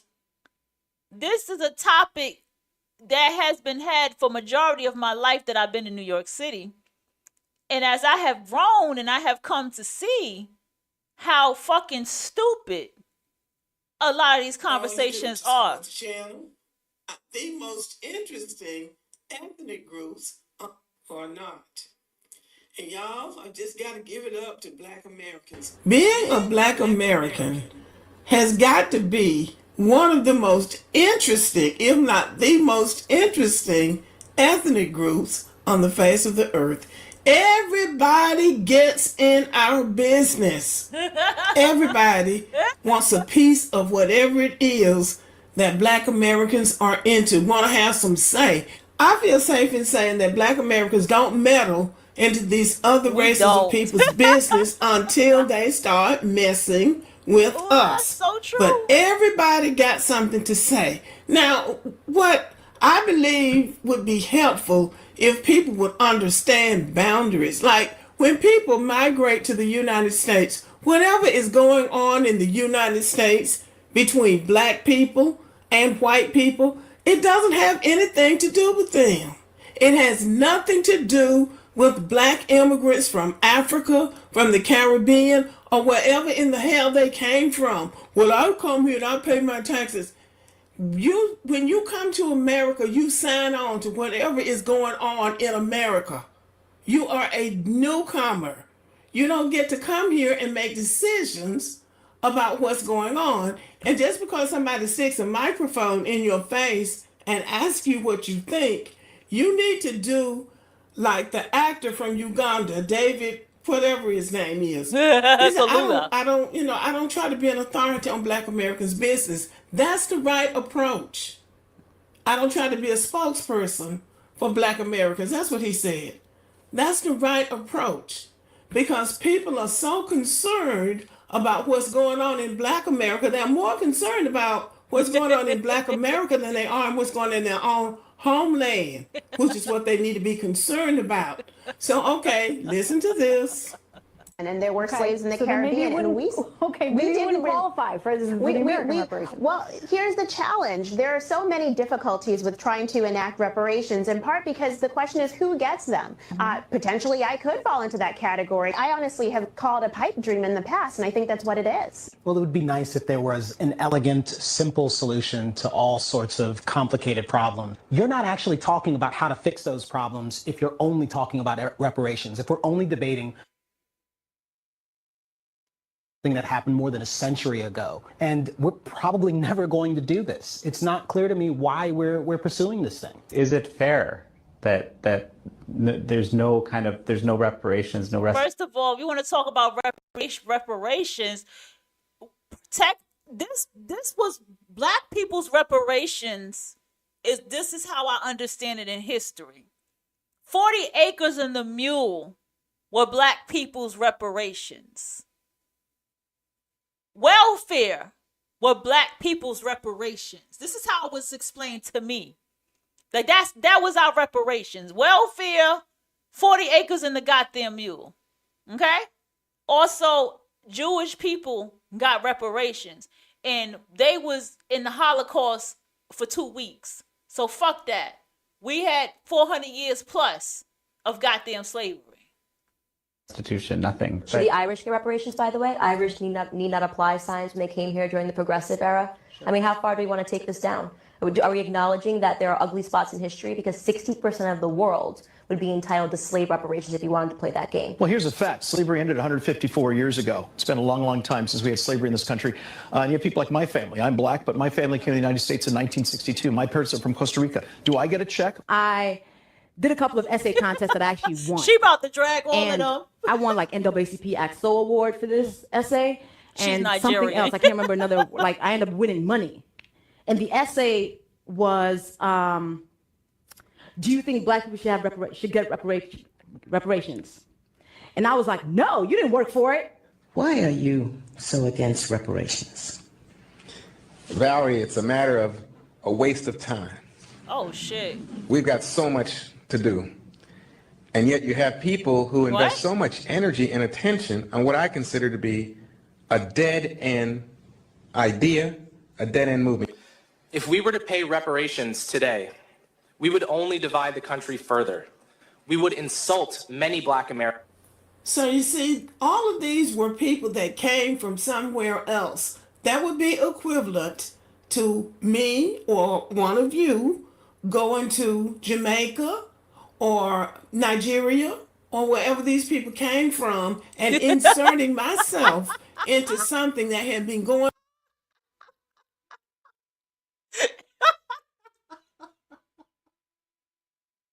You want to hear him again, the Panamanian? I'm sorry. That was funny. That was fucking funny. We're going to play that again. Don't worry. We're going to play that shit again. Reparations. These are Black immigrants taking shots at America. But let's go. And I was like, no, you didn't work for it. Why are you so against reparations? That was the Valerie, dumbest it's shit. a matter of a waste of time. Waste of time. We've got so much We got to so do. got so much to do. And yet you have people who invest so much energy and attention on what I consider to be a dead-end idea, a dead-end movement. If we were to pay reparations today, we would only divide the country further. We would insult many Black Americans. So you see, all of these were people that came from somewhere else. Right. That would be equivalent to me or one of you going to Jamaica or Nigeria or wherever. This is Lady Boule. I encourage y'all to definitely check out her channel. If you know, she's an old elder woman. She says she chooses black males. We done got into the psychology of that. I'm not judging her. That's her choice. I can't knock how she's presenting her information. Okay, I'm looking at how this woman presents her information. Yes, she's a mammy, but you gotta give it to this mammy. She doing her damn thing. Wherever these people came from, and inserting myself into something that had been going on in their country for hundreds of years. And the issue here is that these people have no self-awareness. It apparently had not occurred to them that maybe they need to sit this one out, because maybe this is not your business. And just because you came here and got a job, I don't care if you did come in 1962, you weren't here in 1862. You weren't here in 1762. Yes. You weren't here going in back. 1662. We gotta keep going back. As our foreparents were. Yes. So you don't get to have a say in this. They don't get that, which is why I think. But what's ignorant is it was slavery in the Caribbean. There were rebellious slaves that were sent to the Caribbean.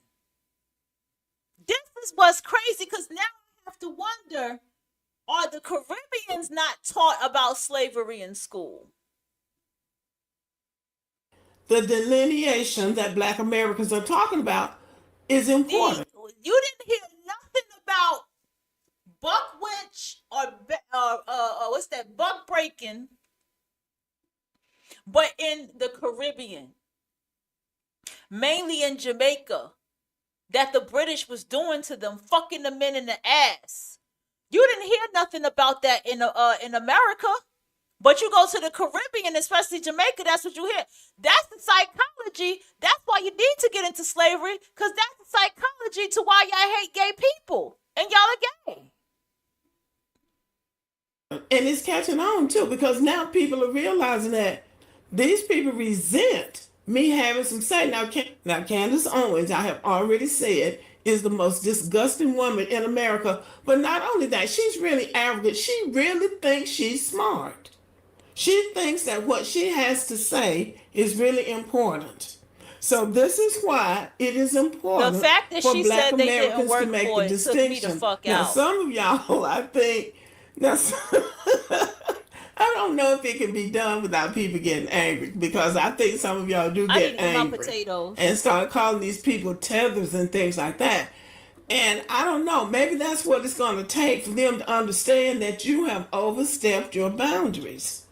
You don't have anything to do with this conversation, but the conversation is now on, and people are talking about reparations. Despite what these people are saying, people are talking about reparations, and and I'm sure they're stunned, because the bottom line is they wouldn't be eligible for reparations in the United States, even though they are Black people. They would not be eligible because their ancestors were not enslaved here. And so they came here, and the Republicans have given them a voice. And so they think that they, need to be speaking on this, when in fact they do not. But coming to the point of the video, now that Black Americans have really, really started pushing back and making their feelings known, and identifying as foundational Black Americans, look at this.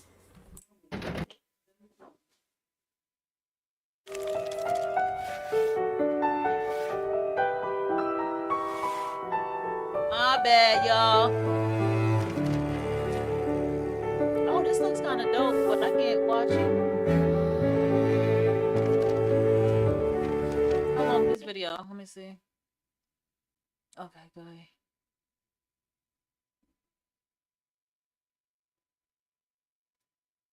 What? The foundation? How? Do you see this shit? Hey, this goes out to all the real foundational black Americans, not the phony ones with that racist theory, to all the Puerto Ricans, to all the people in the Caribbean, the Jamaicans, Barbados, Grenada, everyone, okay? Right now on TikTok, there's this group, like I mentioned, that's doing all this division and all this racist craziness, right? Tonight on Frankie Blanco Live, I'm gonna prove once and for all, Puerto Ricans are foundational black Americans, period. Well, I'm going to look for Frankie Blanco to see if he proved that Puerto Ricans are foundational black Americans. But you see how things manage to catch on. When black Americans are involved, everybody seems like they need to get involved in things. People need to get their own business and they need to stick with their own identity. The one that they said was so special, that they're so proud of. And not try to hone in on what somebody else came up with. I mean, I think Tariq Nasheed came up with this foundational black Americans. And I don't know that anybody was saying that before then. I hadn't heard it. Now here he is talking about Puerto Ricans are foundational black Americans. Well, it just goes to show that we are coming into our own as a group. And it shows that we have a larger reach than we realize. Because as long as people are talking down to us and we hang our heads and feel bad and say, you know what? First of all,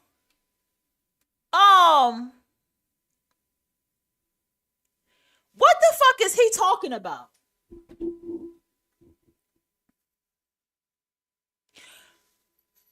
These Caribbeans be delusional as fuck and mentally ill severely. And these are my people. But wait. But they wouldn't get I don't speak patois, no Spanish, so fuck me, right? Hold on. Puerto Ricans are foundational black Americans, period. Let's look at the word, right? Okay, we have in class. In all caps, he has the word are. So that means that right in exact, this is the word. These are facts that he's saying. Foundational. That means the bottom. That means that it holds, they are the one, this is what holds black Americans up. Puerto Ricans, my nigga, really? The Puerto Ricans? Let me tell you something about Puerto Ricans. The most Caribbean mix that I see out here is a Puerto Rican and a motherfucking Jamaican. Y'all the most illegitimate children carrying motherfuckers. I had a friend that was Korean and fucking Puerto Rican. And because her Puerto Rican daddy cheated on her mama, she had to leave and she was coming to me crying about it. Puerto Ricans? Y'all lazy too? Yeah, like, are you what? You can't be a foundation. Black Americans already have a foundation. So much with the Civil Rights Act and all of that. That's how everybody, my family from the Caribbean was able to come over here to build the foundation. At the end of the day, you got to leave that fucking piss poor goddamn island that you come from, because y'all so-called be doctors and all these credible people, and if you're Haitian, you probably was a king or a queen or some dumb shit, to come here in our country. It's hard. It was hard to move from state to state. I couldn't imagine what it is for my great-grandmother to move from country to country. You are leaving where you are from to build something here. The foundation had already been built because black people was enslaved building the shit.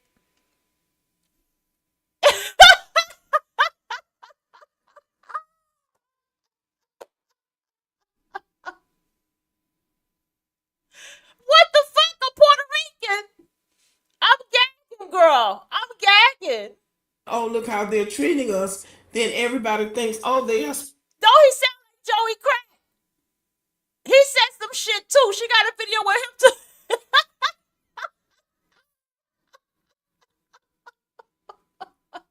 Especially, they're better than Black Americans. They're so proud. But then once you hold your head up and say, I am the real thing. I am a Black American, and we built this country. See, that's what got things going. When Black people started saying correctly, we built this country, and then started showing receipts, and then really giving the history of Black Americans in this country, that is when people have started taking notice. And that is when they realize that we have agency in this country that they don't have. But it's the pride that Black Americans are beginning to show, because we did build the country, because we are a very competitive group. Even with this whole DEI, that's just a way of coming up with something so white people won't have to compete. That was a so real they can just say, Puerto we're Rican talking superior crazy. because we said so. But when you step back and say, no, we built the country, because it's documented. The things that we've done are documented. So we don't have to argue with anybody. So now other people want in on it. They want a piece of it. I didn't even listen to her. He need to go take his dusty Puerto Rican ass and go have several goddamn seats with that shit.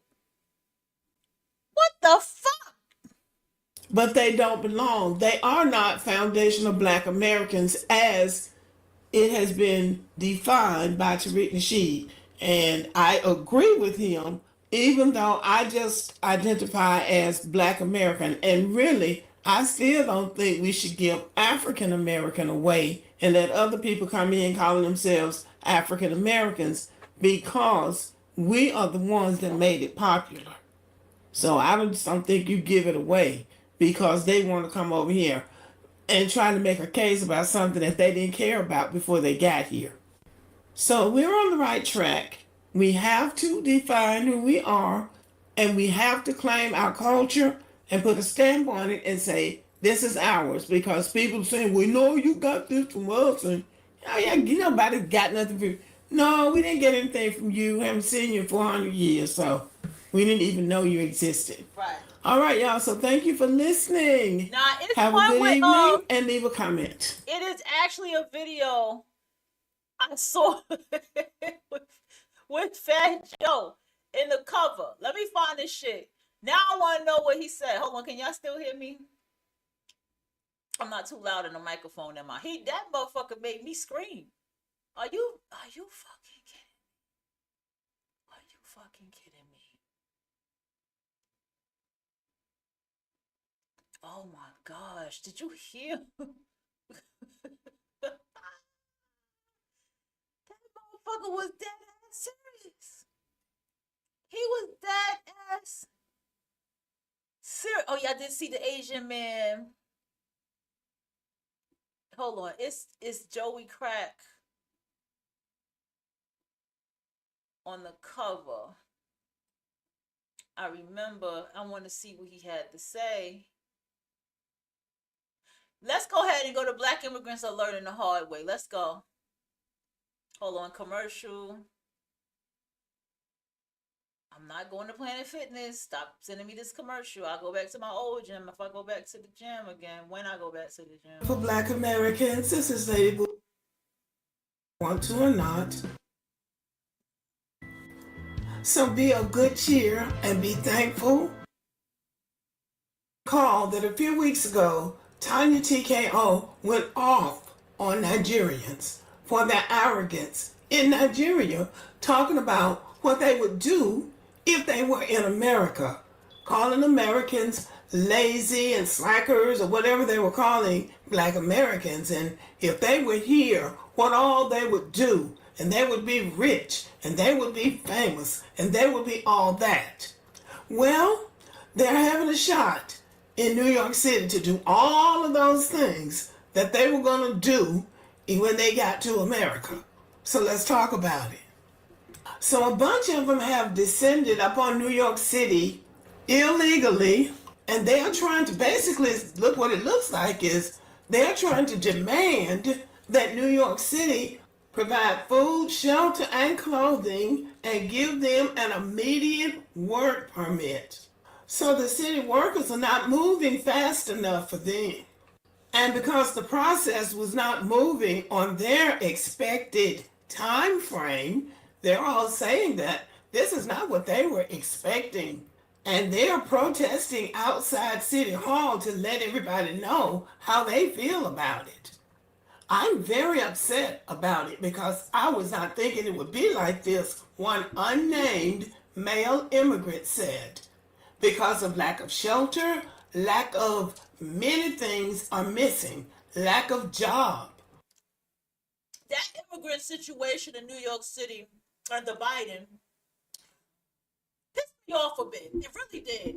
Because I was like, y'all going to the Supreme Court complaining, talking about there's no translator for your language. And I'm like, if I went to Sweden, could I go to Sweden and go to the courthouse and be like, there's no translation for my English? No, I couldn't. I just, that shit was flabbergasted.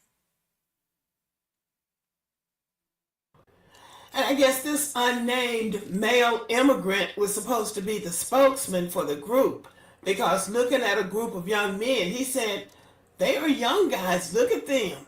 They're 19 years old, 20 years old. So they are ready to work, but we need to get better conditions for these guys. Now, this is a person who came to this country illegally, and he's talking about what he thinks the country ought to do, and he's upset because they are not moving in a timely enough fashion for him. I don't even know what you call that. That is beyond arrogant. Nobody sent for you. You came here through the southern border illegally. I have to repeat that. And you ended up in New York City, and now you've decided that people need to get you a decent place to live and so many things, he says, that are missing, and get them a job because they're ready to go to work. Where do people get this kind of gall? Will somebody please tell me where? So further on, now they are saying that they are not treated like the immigrants from Latin America. And they're saying it's because they're black. And I'm saying it really might be because they're black. Because one of the women, an African woman who works with the African immigrants, has already said that they are treated differently. Any black American could have told them that they would be treated differently than other ethnic groups, and they would not have believed you, and that would not have deterred them from coming here. But the bottom line is, and I'm going to say this, and y'all let me know if I'm wrong, if you know whether or not I'm wrong or right. But when those immigrants come up here from Mexico and Latin America, they come here illegally, they know they're illegal, and so they behave that way. They sneak in, they work where they can, they work and get paid under the table, or they get with a company that they know they're going to work for less than minimum wages in some cases. But I have never heard of them going anywhere demanding anything. Now, I could be wrong because I don't live in any of these cities. Around here in the South, when they start congregating and piling in, somehow these southern governments will do something, and the next thing you know, they'll all be gone. They'll go away, and sometimes they'll come back.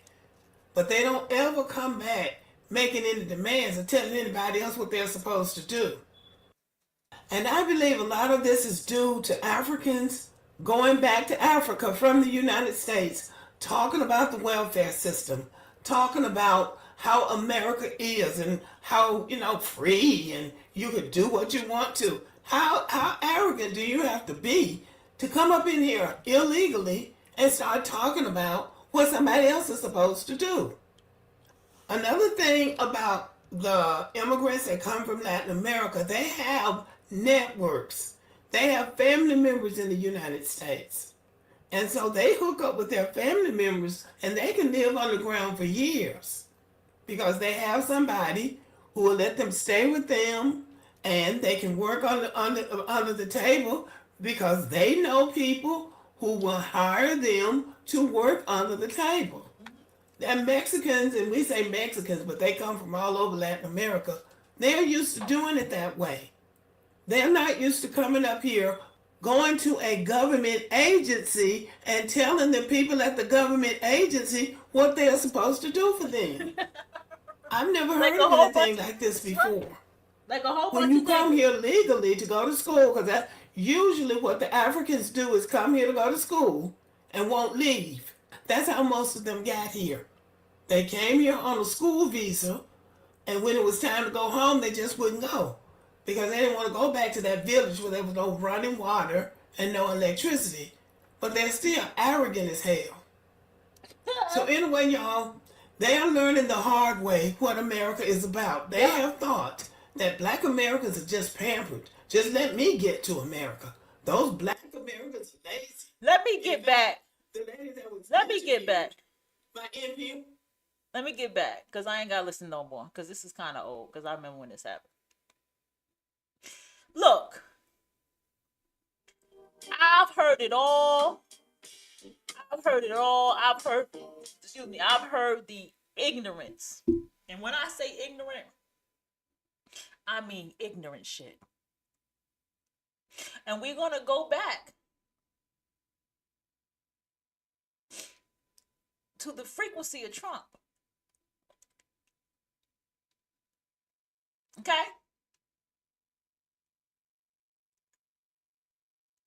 Okay? Trump has exposed people, even their own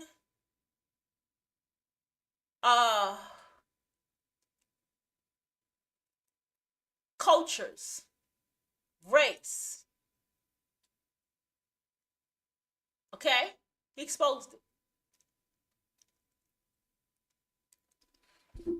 You sat here and you got Latinos for Trump screaming, build the wall, build the wall. Clearly they were from Florida. I don't count people from Florida because Florida is not a real place to me. Okay? Even though that's the foundation of where my family traveled from the islands into Florida and up into New York City, and I got family out there, Florida's not a real place to me. Florida and Detroit is on the list of not being a real place to me. Those are two states that I just blue in my brain. Okay? Like, not real to me. And those who get it, you get what I'm saying. What I'm getting at is that this is a slapping hard reality. I said Detroit, yes. I said Detroit. Girl, have you heard the stories in Detroit? It is equivalent. I'm telling you, they're cousins. Florida and Detroit are cousins. All right? I got that video too to the person that sent that to me. I got it. I'll look at it while I'm in the bed. All right? Let me tell you something. They need this. Okay? They need this. They need this slapping hard reality. They need to see you ain't so separate as you thought, huh? You ain't so special as you thought, huh? You didn't see how white supremacy played the game with you, huh? But now you see how you got used in white supremacy so much that white supremacy cut your nigga ass off. See, they didn't cut off Mexico. They just deported them back. They making a deal. They're trying to deport Mexicans all over not just Mexicans, but the Hispanic and Latinos all over the place. And everybody's turning them down. But the Caribbean African got cut the fuck off. They really don't know what to do about it. And what's more crazy is some of them are still going in on Black Americans. How? Did Black Americans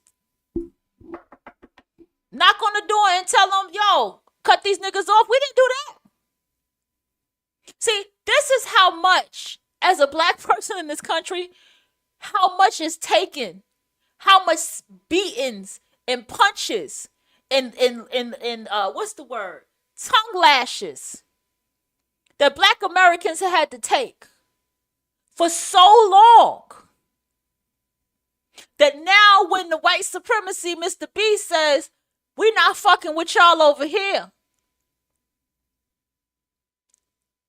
you didn't realize that the Civil Rights Act 1964 was for you too. You didn't realize that all of that was for all of y'all to be here. You didn't realize that DEI was to help you too, talking to the black immigrants. You didn't realize that shit. But because of your pride, y'all would never ask black Americans to be on your side. Because y'all know y'all have been so fucked up to black Americans, especially the black woman, that what the fuck is going to happen is the black woman already is turning her back. I'm just saying, I'm standing on that. But what happens is it's quiet. But guess what? There's actually black Americans that got something to say to you immigrants, that how y'all need to leave. And guess what? It's a black male. It's a black male, not a black woman. Black woman ain't got nothing to say. Black women don't got shit to say to nobody. I used to spend dozens of hours every single week proofreading. I was constantly fixing run-on sentences, unclear syntax, and repetitive language by hand.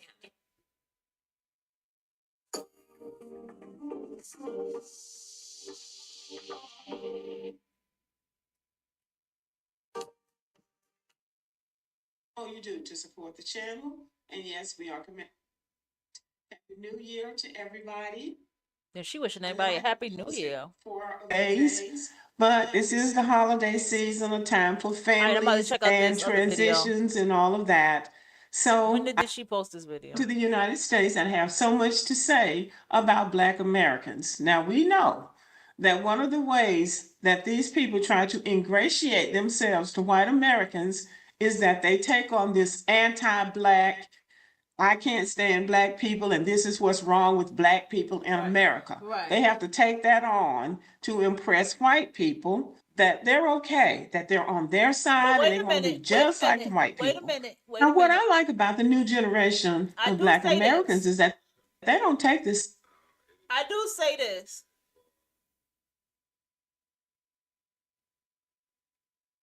Oh. Not make evil.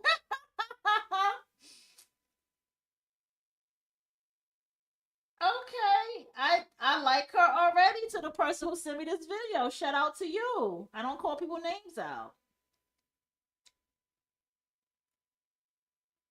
Okay. Okay, I like her already. I like her McEvil. And I like her look too. I love it. Okay, let's check this out. Stuff lying down. I wanted to say too that there are some things that Black Americans do need to look at in the culture, because Black America does have a culture problem. It goes into the Caribbean too. It is a culture problem that Black people have that needs to be addressed. And the only way that it can be addressed is it is a slave culture. We have to go back to the sociologists, the psychologists, the therapists, and all the people who are specialized in studying slavery, have resources and information to tell us this is what really happened out there. Someone has it recorded somewhere. We know that. This is really what happened out there in these different states. When it was just 50 states. Then it was 13 before that and all that. We got to go that far back. What really fucking happened. Christopher Columbus has journals, books. A lot of these people had journals and books. If they owned slaves, they were writing and journaling something. It's inevitable that you're going to be a writer. Whatever you build, you're going to write. I was writing today my 5-year plan. You know, you're going to write. So I'm saying all that to say it's Black Americans do need to hear what others have to say. That's all I'm saying. They don't feel like they have to take abuse from everybody, people that they haven't done anything against, people who came from failed homelands where they were nobody doing nothing but trying to get away. And then they get over here and start pointing fingers at Black Americans who are not fleeing America, but are trying to make their lives work here. They don't know our history. They don't know anything about us. And yet they know everything it is to say about us that's negative. That's a white supremacist talking point, which is why it has been so exhilarating for me and many other Black Americans for Elon Musk to call white people stupid and for Vivek Ramaswamy to call them lazy. And somebody in Black America is doing their job because these young people are thinking for themselves and they're taking pride in who they are. And so for these people who are running their mouth against Black Americans, some of these young people are saying before you accuse somebody else, you need to take a look at yourself. You need to look at yourself and see you don't have any room to talk about anybody because you fled your homeland instead of staying there and working with the people. Just real quick, she has interesting. Remember I had told you once, I had wrote down, I had made a pyramid, and I did it by the 5 elements of white supremacy, and I broke it into the races of women and the races of males. And I had saw that even the Black woman was up there higher than a lot of the other races of women. You know what I'm saying? And that the males were like the Black and Hispanic male were at the bottom. And I was dancing between, in the middle was the Asian and Pakistani man. Like, who's here? You understand? And what element do they fit in the middle? So I would love to see her pyramid of the patriarchy. I can't wait to watch that one. People to try to make it better. You wanted to come somewhere where somebody else had struggled and sacrificed to make a first world country with an economy and an infrastructure that made it possible for you to come here and thrive. Instead of you coming here and thriving and being grateful for the people who made the struggle and the sacrifice, you come over here running your mouth. So those people need to be put in their place. That's what I have said all the time. They need to be put in their place. They don't have any room to talk about anybody. If you left your homeland going somewhere else looking for a better life, you are a loser, you are a grifter, and you need to shut your mouth. Damn. So listen to what this young man had to say. Black Americans are thugs. Bitch, worry about the cartel. Black Americans are thugs.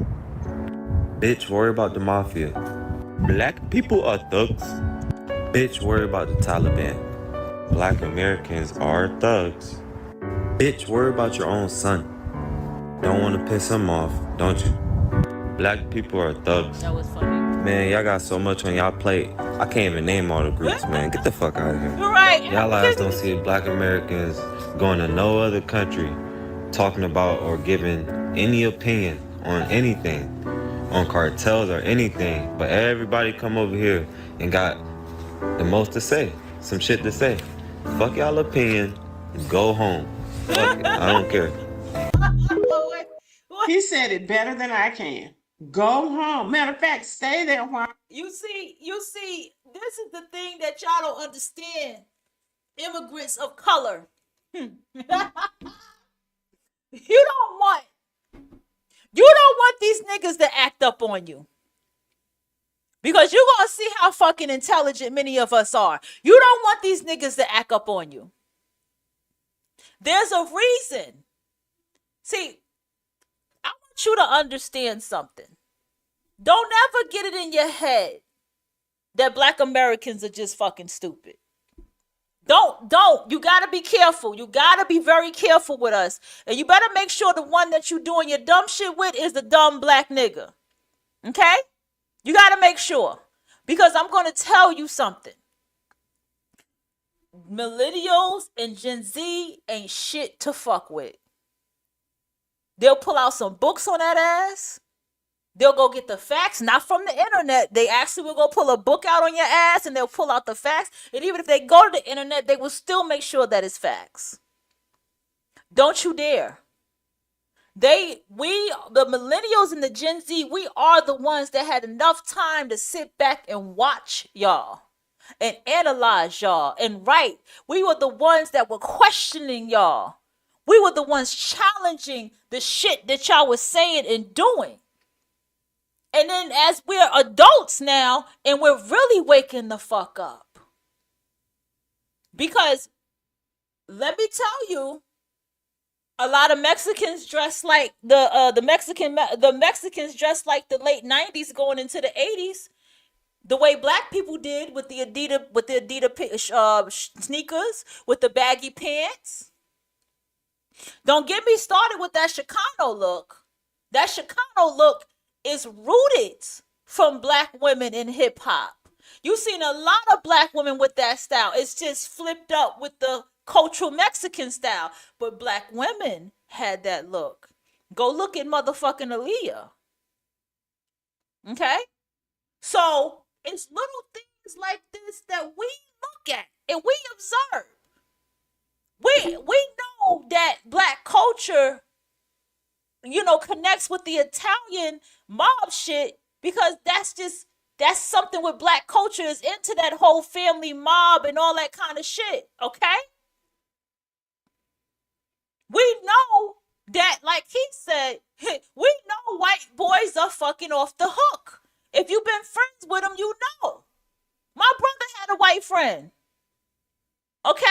Who he's way more successful than, that was off the fucking hook. And they had to tell him, be careful hanging around with him because he's white and you're black. Guess what's where that white boy had? What happened to his life? He grew up in the same suburban neighborhood as my brother.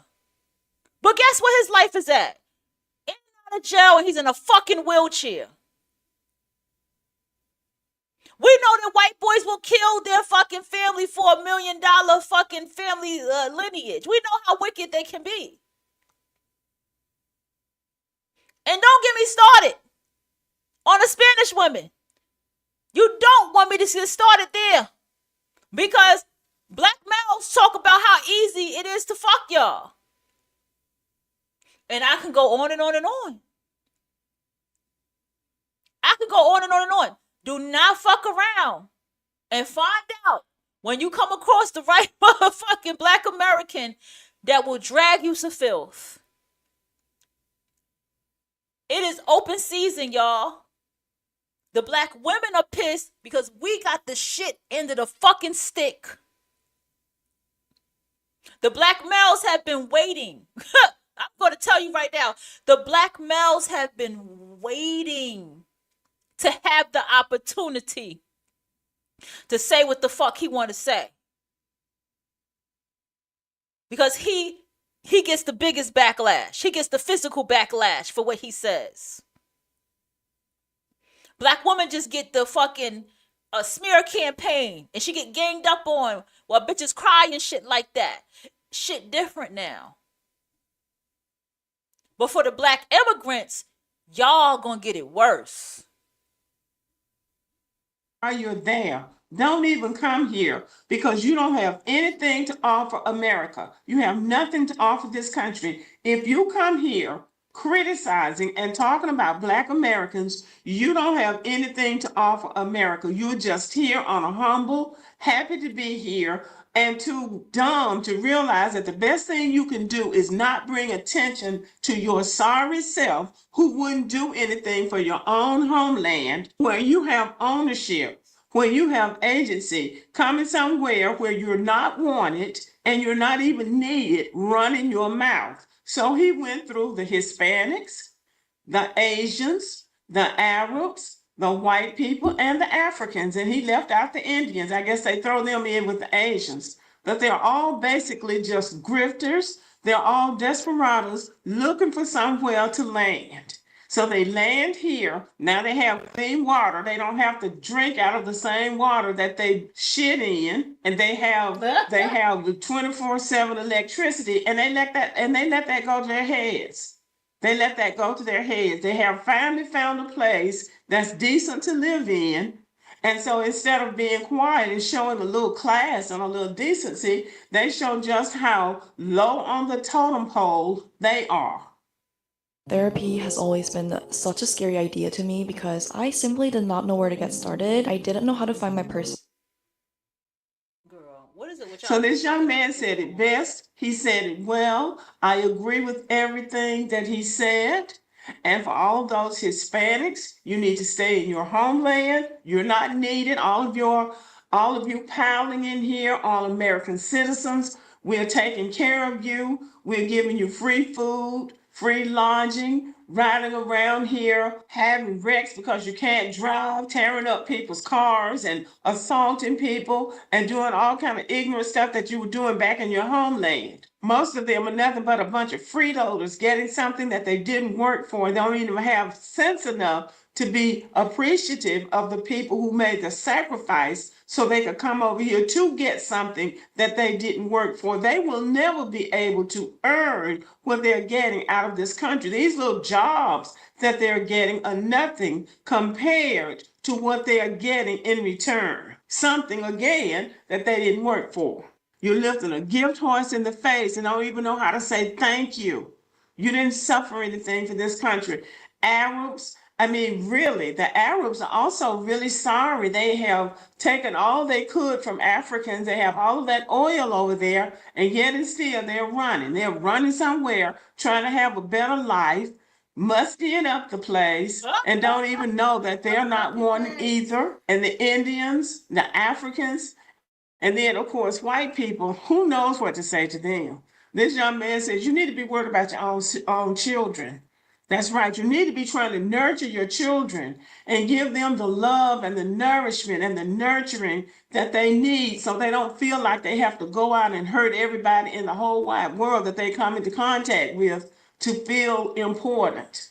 So everybody has their own work cut out for them. They don't have any time to be concerned about Black Americans. They need to be concerned about their own children, their own homeland, and their own lives, trying to make a contribution somewhere to make the world a better place instead of running somewhere else, running your doggone mouth. Now, I think this young man was right on point. I agree with everything he said. Let me know what you think about it. Thank you for listening. Give me a thumbs up and That have a was great funny. day. The one he said about the white son, that shit had me dead. That shit had me dead. Let's get to the conclusion. Oh shit, I found it. God damn it. Hold on. The Fat Joe one. I literally just saw it. I'm gonna end it with that one, cause found it. She put this Latin rapper mad at these Black Americans. Okay, hold on. I'm gonna play this one, y'all. Hold on. Building your online business? Go to Wix.com. Wix.com is the best, though. I want to be sponsored by them because Wix.com is shit. I done built some beautiful ass website. Channel, and yes, we are committed to love one another, whether we want to or not, whether we agree with each other or not. There's a conflict that has gone between this Latino rapper named Fat Joe and the Black Americans who call themselves FBA. And I think that it is a conflict that's worth having because it's time for Black Americans to take a stand about the culture and who we are as a people. Now, I don't identify as FBA, but we are the same lineage. And I do approve them taking a stand about our lineage, our legacy, and our culture. We have people coming over here telling us we don't have culture, and then they go right on and start copying everything they see Black Americans do. That is insulting.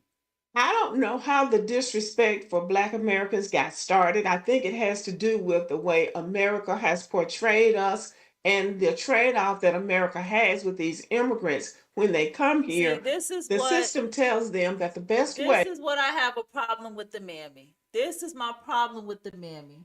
Okay?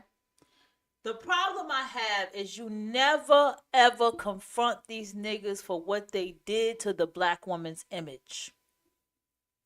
Y'all never ever confront him about what he did to the black woman's image. And this is why you get labeled as a fucking mammy. Because you can raw everybody else, but you can't raw this motherfucker who is the cause of why you have to sit here and do videos like this and talk like this and defend black culture and defend black Americans. You didn't do that. You didn't check him for what he did for his image. You know what you said? He did it for the money. So you just let him do what you still make excuses for him. This is what aggravates me. To succeed in America is to develop the anti-blackness that white Americans have for black people. But hold on, wait a minute. These people bring their anti-blackness with them because they have this in their own countries. So they just bring it with them to America and become in lockstep with white Americans' anti-blackness. But Black Americans own the culture. We have the culture that everybody wants to participate in. So they jump in and try to get into our culture. Then I have to pause. You have self-hating black people. We're going to get to this. We're going to continue this the next time, okay? Who had this poster? My uncle had this poster. Okay. Damn, my uncle is still alive too. Hopefully. Here's the problem. Fuck all these niggas.